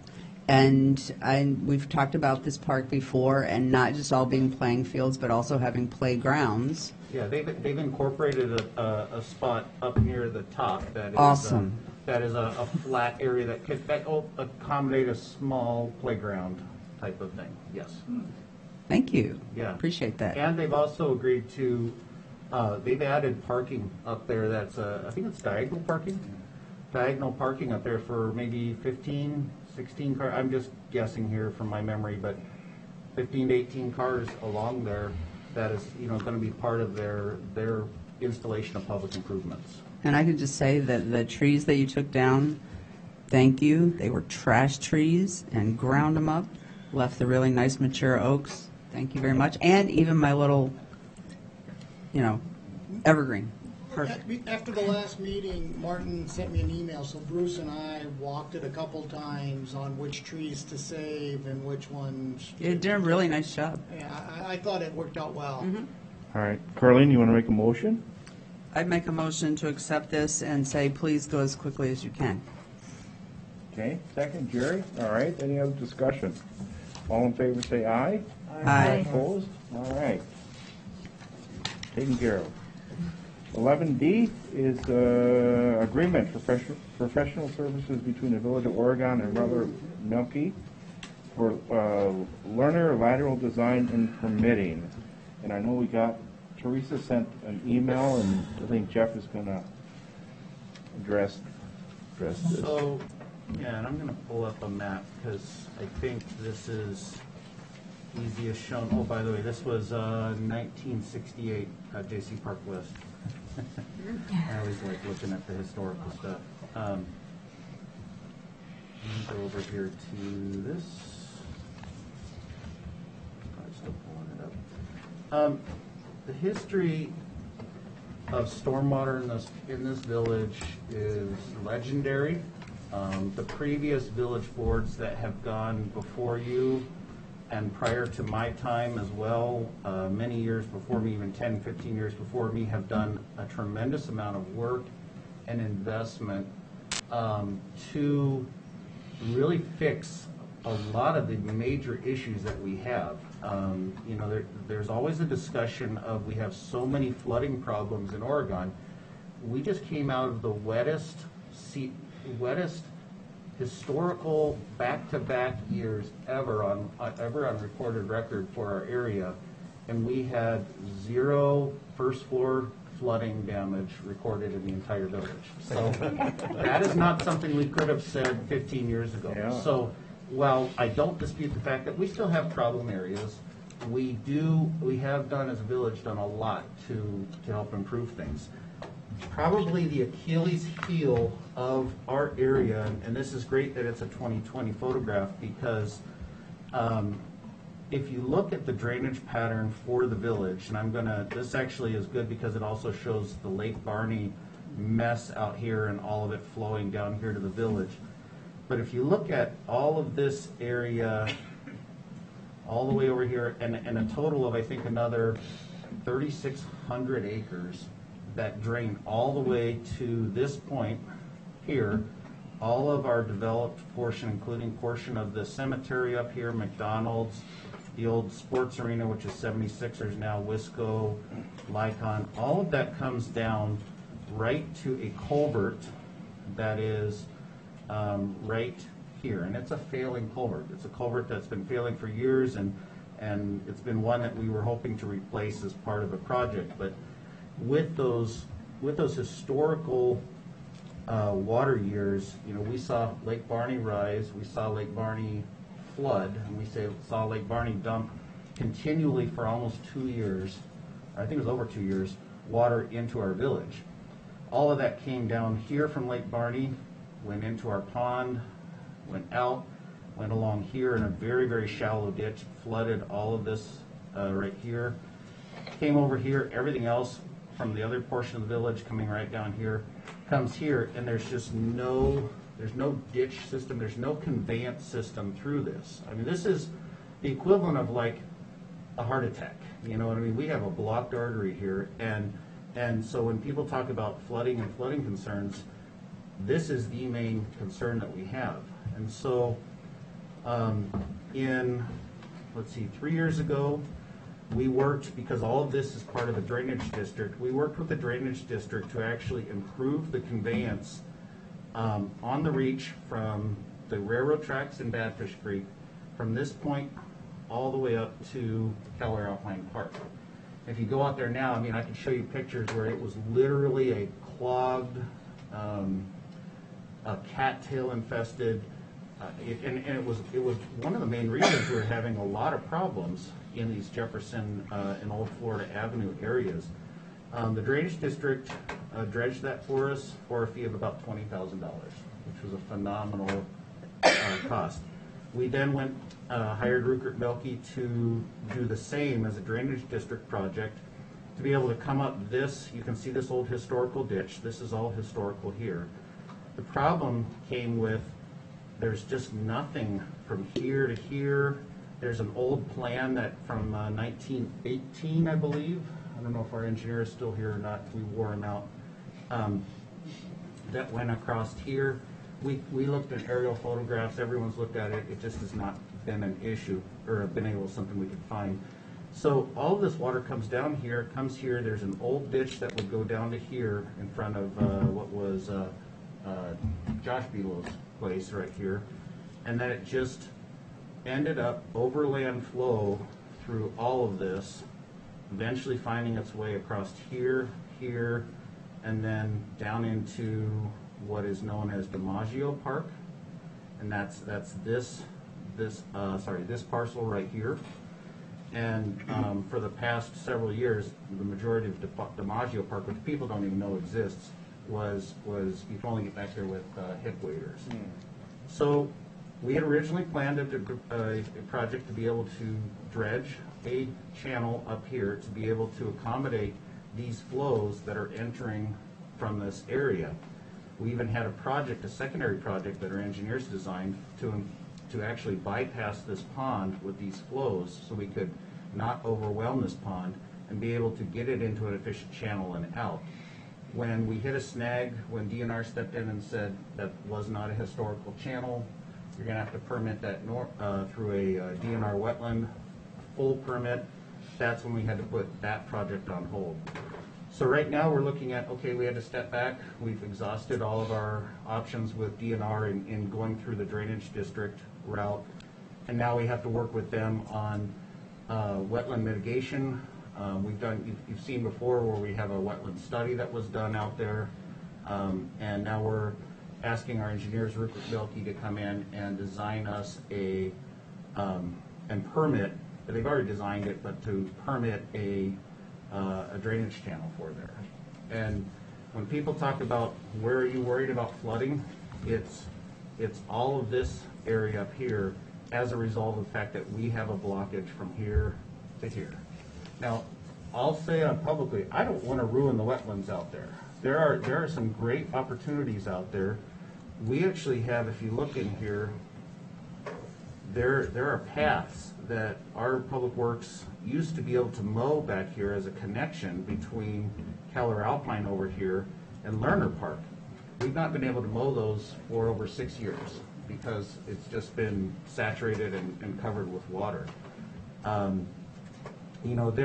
think there's a lot of potential area back here to maintain the wetlands, possibly create areas that are, and be able to enhance the upland areas. There would be some areas, obviously, if we put in a channel, this whole pond here would likely not be there. But if you look in historical, it isn't there either. So I know there's some concerns on it, but it would be my recommendation that we proceed and allow our engineers to continue on in the permitting process. There will be continual review as this comes through. As we go through the permitting process, our engineers will be back before the village board to say, here's the project and it's going to cost X amount of dollars and it's going to take this amount of time. And you'll have at that time to determine whether we'll be investing in that further. But this is just for the design portion, the permitting portion. Okay. Long explanation, but I know newer board members don't have the history of what we've gone through out there. Anybody for Jeff? One quick question, Jeff. When you say lateral, is that going to be a pipe or a ditch? It is designed right now as a ditch. Thank you. Anybody else? How do you get a ditch through there without lowering the water table and draining the wetland? That's where the mitigation comes in. So what would that consist of? Well, usually if you have to affect or impact wetlands, DNR will require mitigation credits. And so those are usually purchased from a wetland bank, or if our engineers determine that there's something we could supplement with and create wetlands in another location, you can sometimes do that. Typically, it's a wetland mitigation bank, and it can be, usually mitigation credits are about, I think, $70,000 to $90,000 an acre. Put that through a culvert? They've evaluated that for the flow, for the flows we experience and the design. Would probably be numerous culverts, probably parallel pipes. The Madison Metropolitan Sewerage District, when they do their outflow into the Badfish Creek, it goes by a lake, I think it's Sandhill Lake? Yes.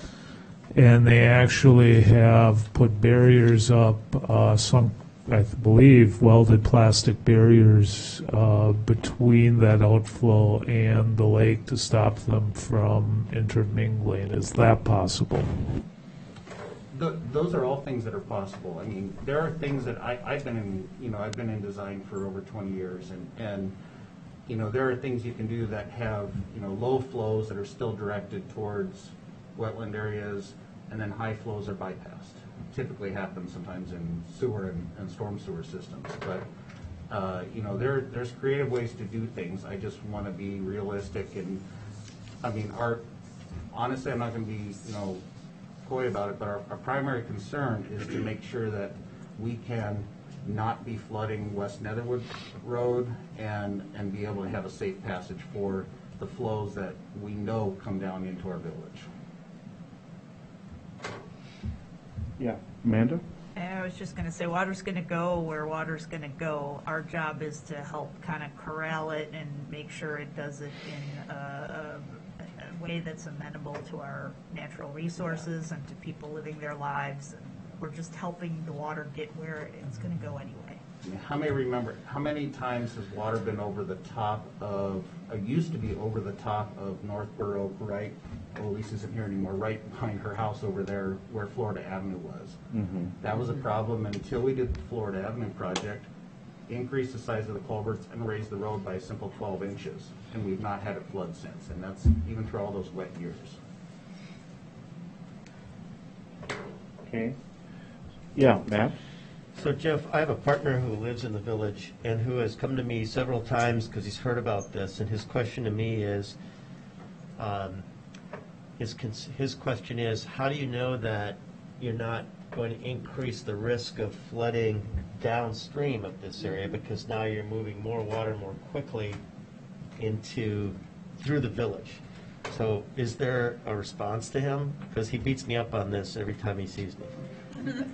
It can be modeled. I can't prove, not without modeling, I could show it. And that's again where, maybe there is a high flow channel and a low flow channel type of situations. But, right now, yes, as it goes into here and just dissipates and kind of stagnates through here, everyone has seen, if anyone has been out here,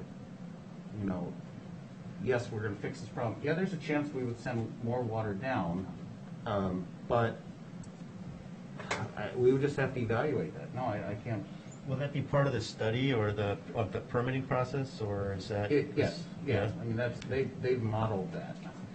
So Jeff, this will come back to us. You're just asking for design. This is just for addition to the contract for the design permitting, and I see currently. So I have a question about whether there has ever been any consideration of actually digging out this area that's always flooded here. When I lived over here, that was actually I lived here. This was not flooding at the time, and that was cornfield all the way. Right. This has not flooded for the last 8 years, and correct. I just wonder if there's ever been any consideration of actually dredging that and making a deeper pond out of it rather than just a swale, a low spot. Yeah, I mean, all part of this. So this is obviously not village property, and it's not property that has been approached to us by. This is all of the Keller family, who at this time are not developing it. However, they've expressed interest that there might be someday in the future. You can see right now what, of course, we'd have to deal with which is all of everything I'm outlining here, which we now know is a problem area, as well as I call this one kind of Netherwood Pond or Keller Pond. Exactly. I call this one Keller Pond. And yeah, I think anything. One of my suggestions was, if and when this ever develops, maybe this entire corner would be a similar pond to like we see over on Alpine Meadows. At the base there were a big, large triangular pond with an outfall that, this would be able to kind of take care of a lot of this. Some people have suggested, well, let's raise the road. We only own half the road. We own the south half of the road. The town owns the north half of the road. So it's not an easy solution in that location. But we're not talking about that. We're talking about the contract. Just design and permitting, and this will come back to us. Well, yes, the design of it all and everything like that Yeah, will come back. so there'll still be some chance for Correct. some input. Correct. All right, somebody willing to make a motion in a second? Jerry and Amanda? Okay, any other discussion? All in favor, say Yeah, aye. just Yeah. real quick, Yeah, I'm gonna vote in favor of doing this, but if it doesn't protect that wetland from being drained, I'm gonna vote against it when it comes back. Okay, yeah. okay. All in favor, say aye. Aye. Opposed? Okay. All right, 10E, authorized purchase of Trichlor Touch Pro correlator for subsurface solutions in the amount of $25,070. Staff recommendation is to approve as presented. I'll make a motion to do that for discussion. All right, Jerry, and then Luke had his hand up first. All right, discussion. The old one was $3,000. The new one is $25,000. Yes. What's changed?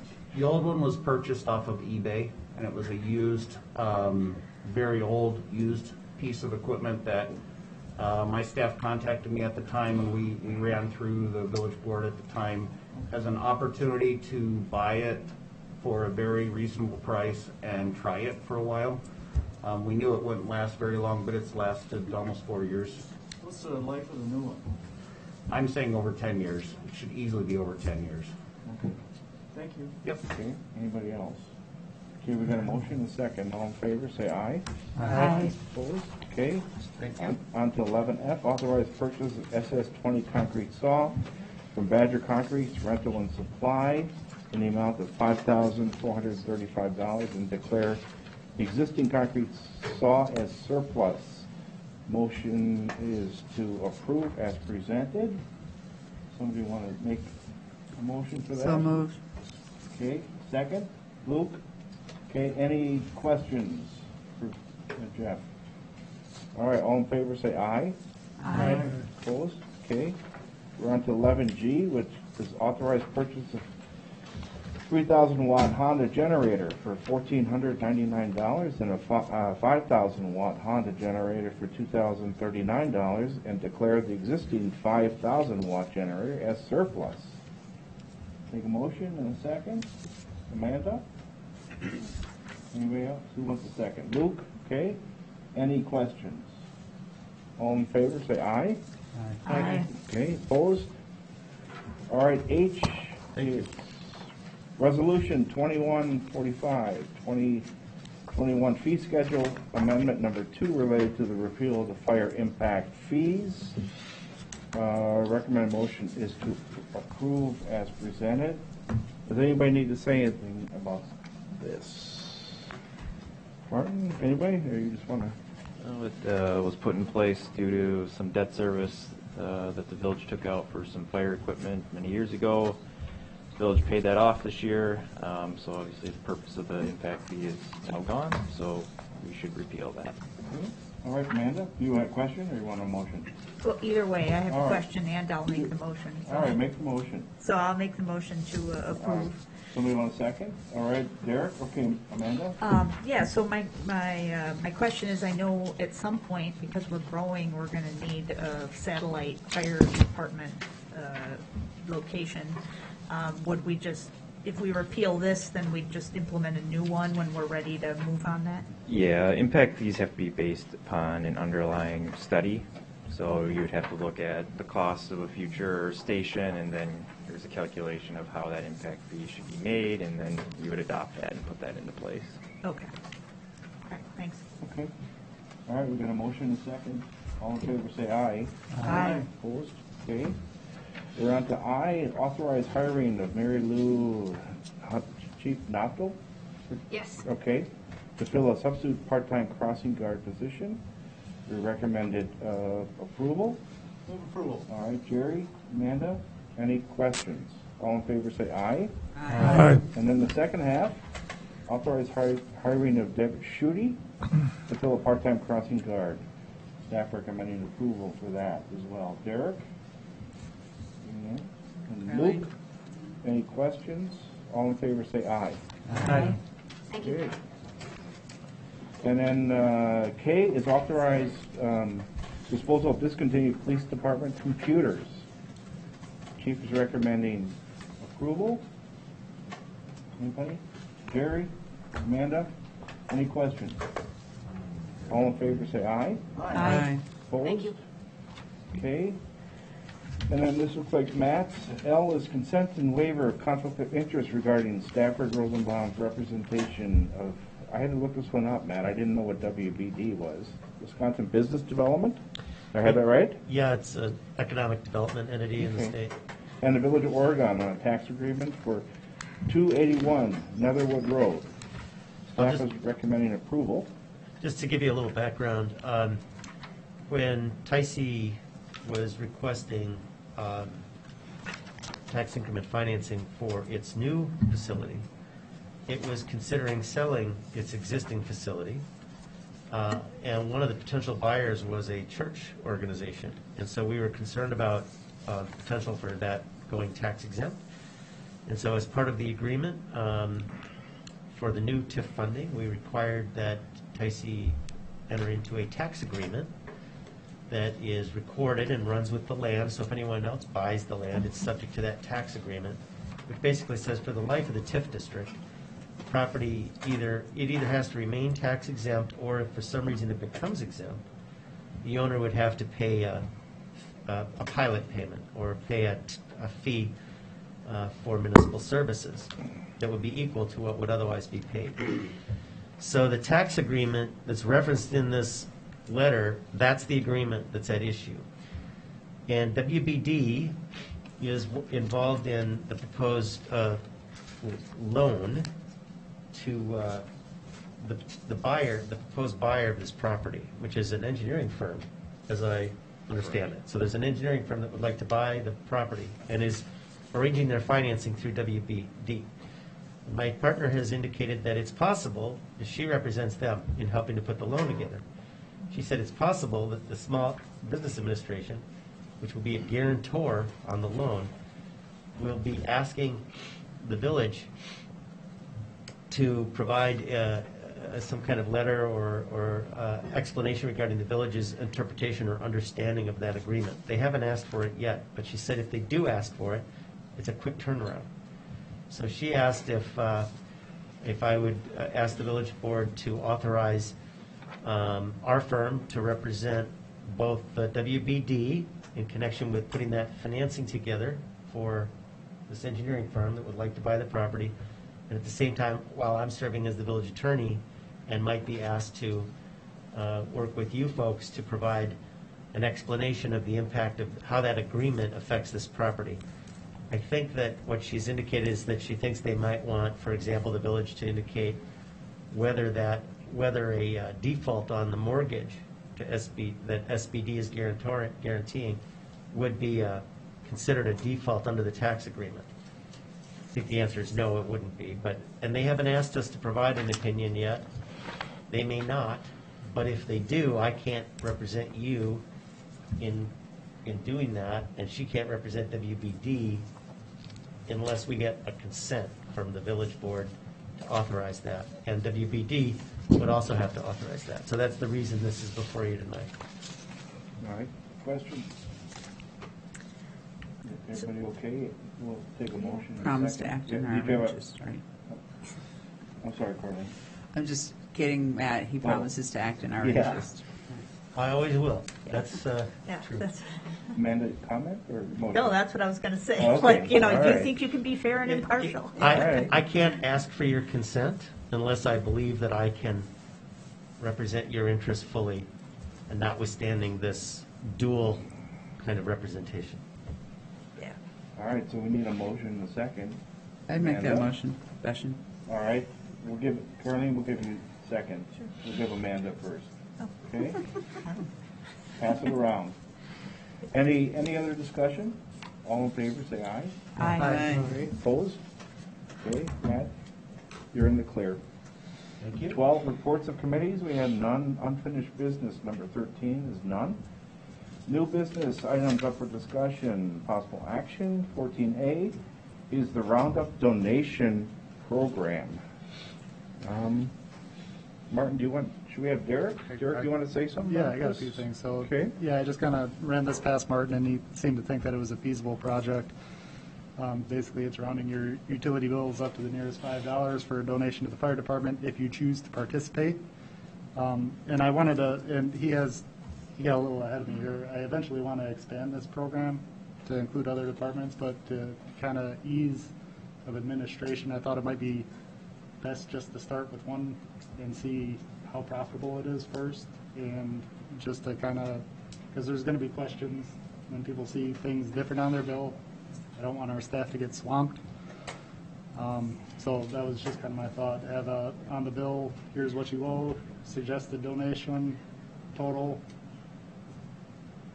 and just kind of have the village direct the funds at this point to the fire department with future expansion to senior center, police, library, whatever. But like I said, I'd like to give it probably a year at the fire department just to see how it goes. So Martin, one question. How feasible, how easy, is this easy to do, do you think, or have you done it before? So I think the way that this program would work, it would be more of like a publicity campaign.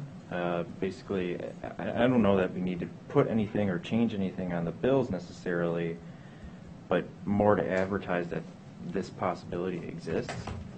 And if people want to round up and they want to indicate, if it's just for one purpose or for multiple purposes, we can take that amount and code it or key it to the function that they want to put it to.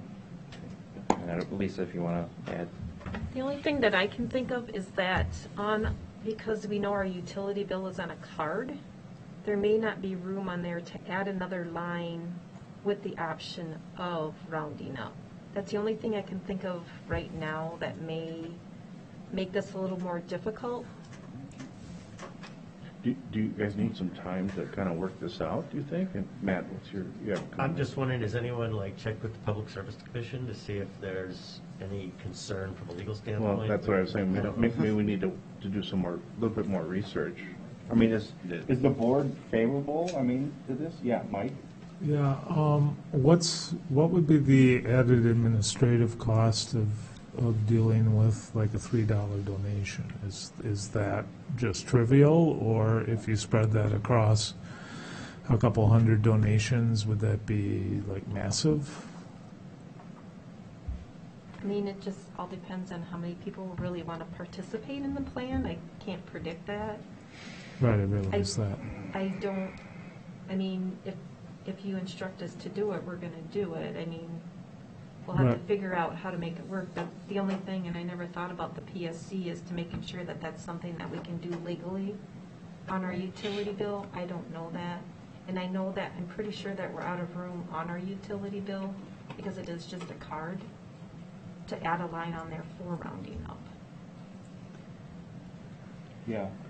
I have one other thing just to think about, and that lots of people have theirs automatically deducted, and would that just automatically would that automatically round your bill up? Well, and that would be another issue too, is because it's just going to automatically be applied to their account unless there's some way through PSN, which is where we have our third party and then plus the ACH option. I guess we'd have to figure out if when people are paying by those means, are they just paying extra, or are they doing the rounding up? Yeah, if they indicate once that they're going to round up, then would the vendor automatically always round their bill up? It's just something to think about and investigate. So is the board generally in favor, or should we have them do a little bit more research and see what it might entail? See if we can even do it. I'll move that we table this until staff comes back with a report on how feasible this is for them. Okay. That was a motion, Mike? All right, Luke? Yeah, Amanda? I like the idea of it, and I like being able, to give people the choice of which bucket they want to put it into. The options that we have right now to pay for water and sewer, it'd be really nice if people could pay with PayPal or something online with a credit card, and I don't know if we've even looked into that, but that might make donation a lot easier if we were looking at changing the system as a whole. We could facilitate a Roundup program a lot easier, I think, but I'm just saying I'd be in favor of looking at all of these options and seeing what we can do and what we can afford. Okay. So it looks like we have a motion in the second that allows staff to sort of just do a little bit more investigating and then bring it back to us, right? Yeah. Okay. I think that when people make their payment through PSN, they have the choice of doing it by debit or credit card. I think, is there a fee though? Yes. Yeah, so like a lot of places, like, I mean, I pay bills online, but I do it through my bank and I don't get a fee. And there's no way to do it online without a fee for us that I know of, unless you like write a check or. Correct. I mean, unless that's something that you want us to look into and the village begin to absorb the fees, because if the consumer's not paying the fee, then the village will end up paying the fee. Well, if people could pay through their banks, like bill pay, then that wouldn't happen, because I don't get a fee when I go through my bank website and I pay it. I have to have an account number and they send it electronically, and there's no fee for that. Candy.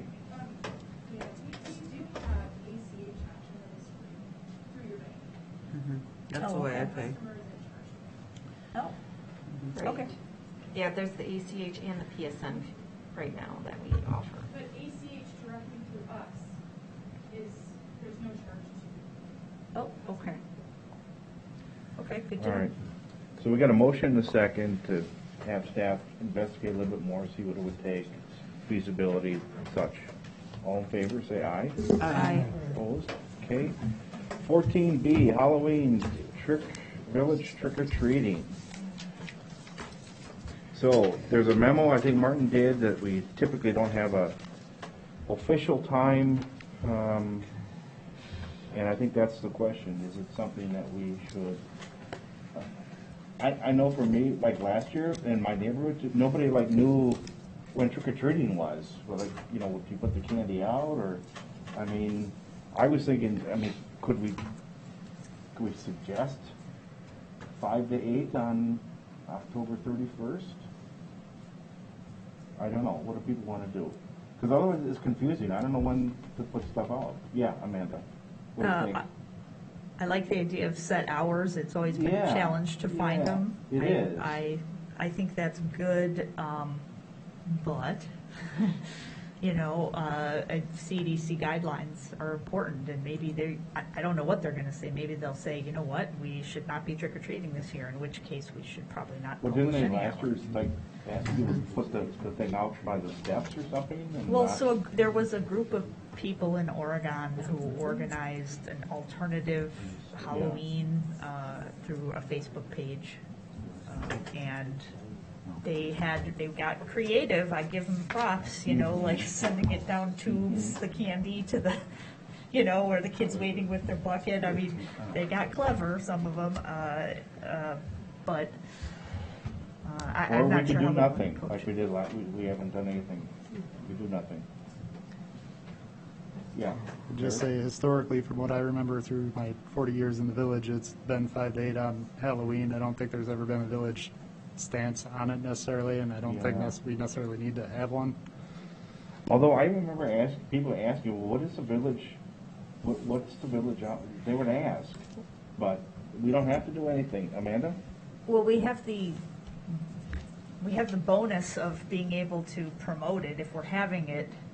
You know, the news stations, they show, you know, in the morning, they'll say, here are the trick-or-treating hours for all the area communities, and you know, it would be in the paper, and it might actually attract people from other surrounding areas to come trick-or-treat here, because it's hard in rural areas for some kids to trick-or-treat, and it might bring in some people from out of town, and maybe good for business, just throwing it out there. All right, what do we want to do? Yeah, Mike? Yeah, I'm not really sure I feel comfortable encouraging people to trick or treat in the middle of increasing Delta cases in Dane County. All right. Jerry? I just feel that we should just leave it as is. Leave it, do nothing, okay, let people figure it out themselves. That's fine, okay? And then we'll go to 14C, the one we've all been waiting for all night. Vacant land offer to purchase submitted by Gorman and Gorman LLC for property known as tax ID 165-0509-023-2947-1 at the northeast corner of County Road CC and North Alpine Parkway. So I'd like to do is let people, anybody here who wants to speak before we, and Martin, why don't you tell me, because we may not have to go into closed session. Yeah, so I'll just kind of go through the memo here really quick. So we received an offer for the property on late Thursday afternoon from Gorman. Obviously, the village wasn't advertising the lot for sale, but certainly anybody can make an offer on any property at any time. The offer, as I stated, is for $500,000. It does have a binding acceptance date of September 30th, so obviously we wanted to get this in front of the village board to discuss it and to give some kind of direction. So I guess if the board wants to accept or reject the offer, that should be done in open. But if the board wants to negotiate, that should be done in closed session. So can we let's do this, because I want, these nice people have been waiting almost 4 hours. Let's get them to speak, and then we can decide whether or not we need to go into closed session or not. So let's start. Andy, you want to start?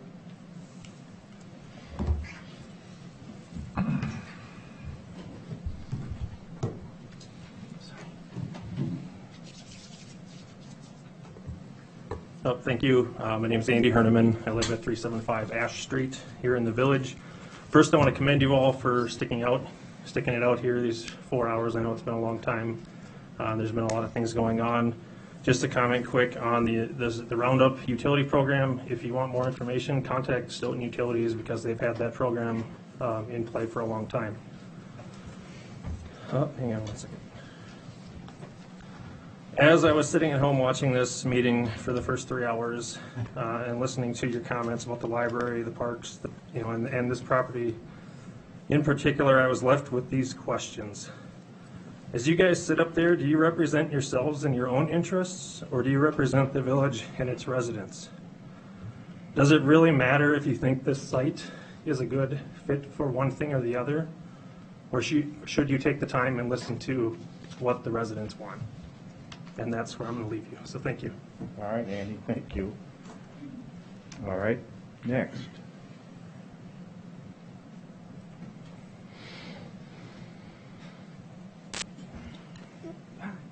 Hi, my name's Philip Taylor. I live at 151 Kierstead Lane in the village.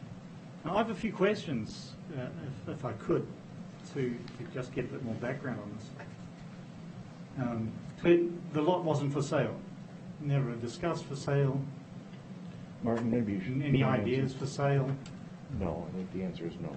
So Correct, no. So the village owns it, but had no plans for it. Nothing, this came out of the blue. Okay.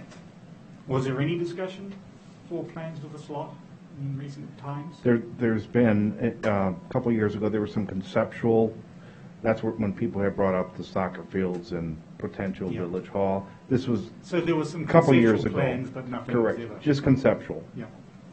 What's the zoning on the lot? That I don't know. Institutional. Institutional? What would that permit to be built there? Church, school, village hall. A library? Library, I think would Okay, qualify so that as all an falls within. institutional, yeah. So the Gorman Corporation have offered to buy a lot that they can't build on. There are contingencies in the offer, so they would not be required to close unless they got a change in zoning approved. So there'd have to be a change in zoning approval. Well, that's a contingency that's in the offer. They could waive that contingency, but presumably. But it's not their business model to buy. Probably land they wouldn't can't want build to. They wouldn't want to close if they didn't have the zoning approved. Probably, Right. yeah. So this leaves me thinking. Why would I do this? Would I wake up in the morning, hand over a $500,000 check for a piece of land that I can't build on?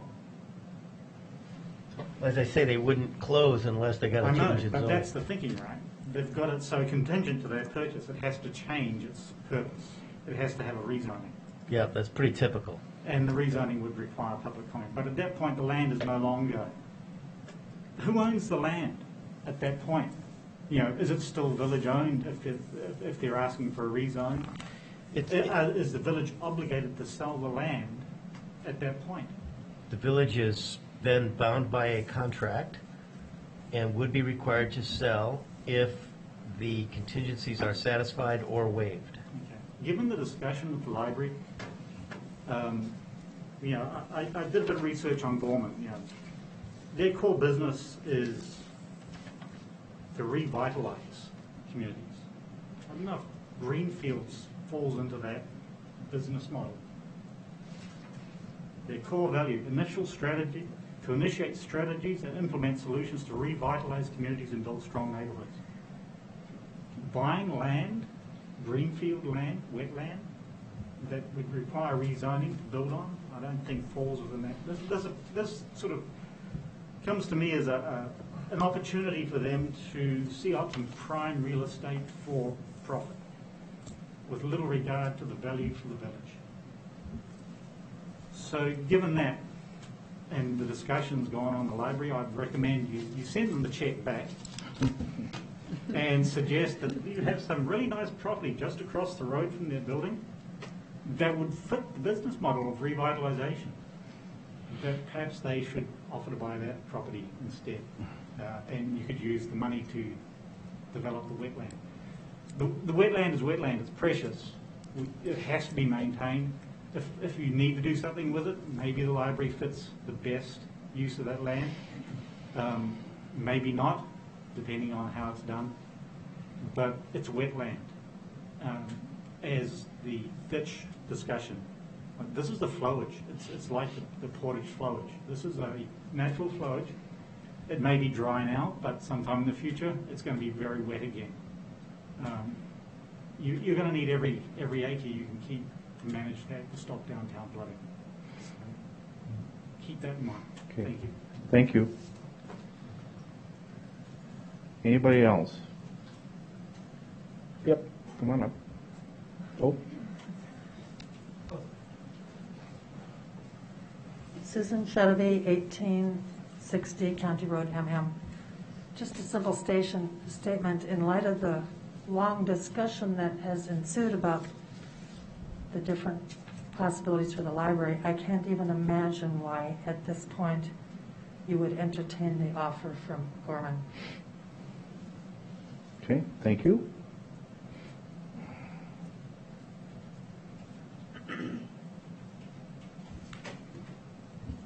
Hi, my name is Trent Claybaugh. I work at 200 North Main Street, Gorman & Company.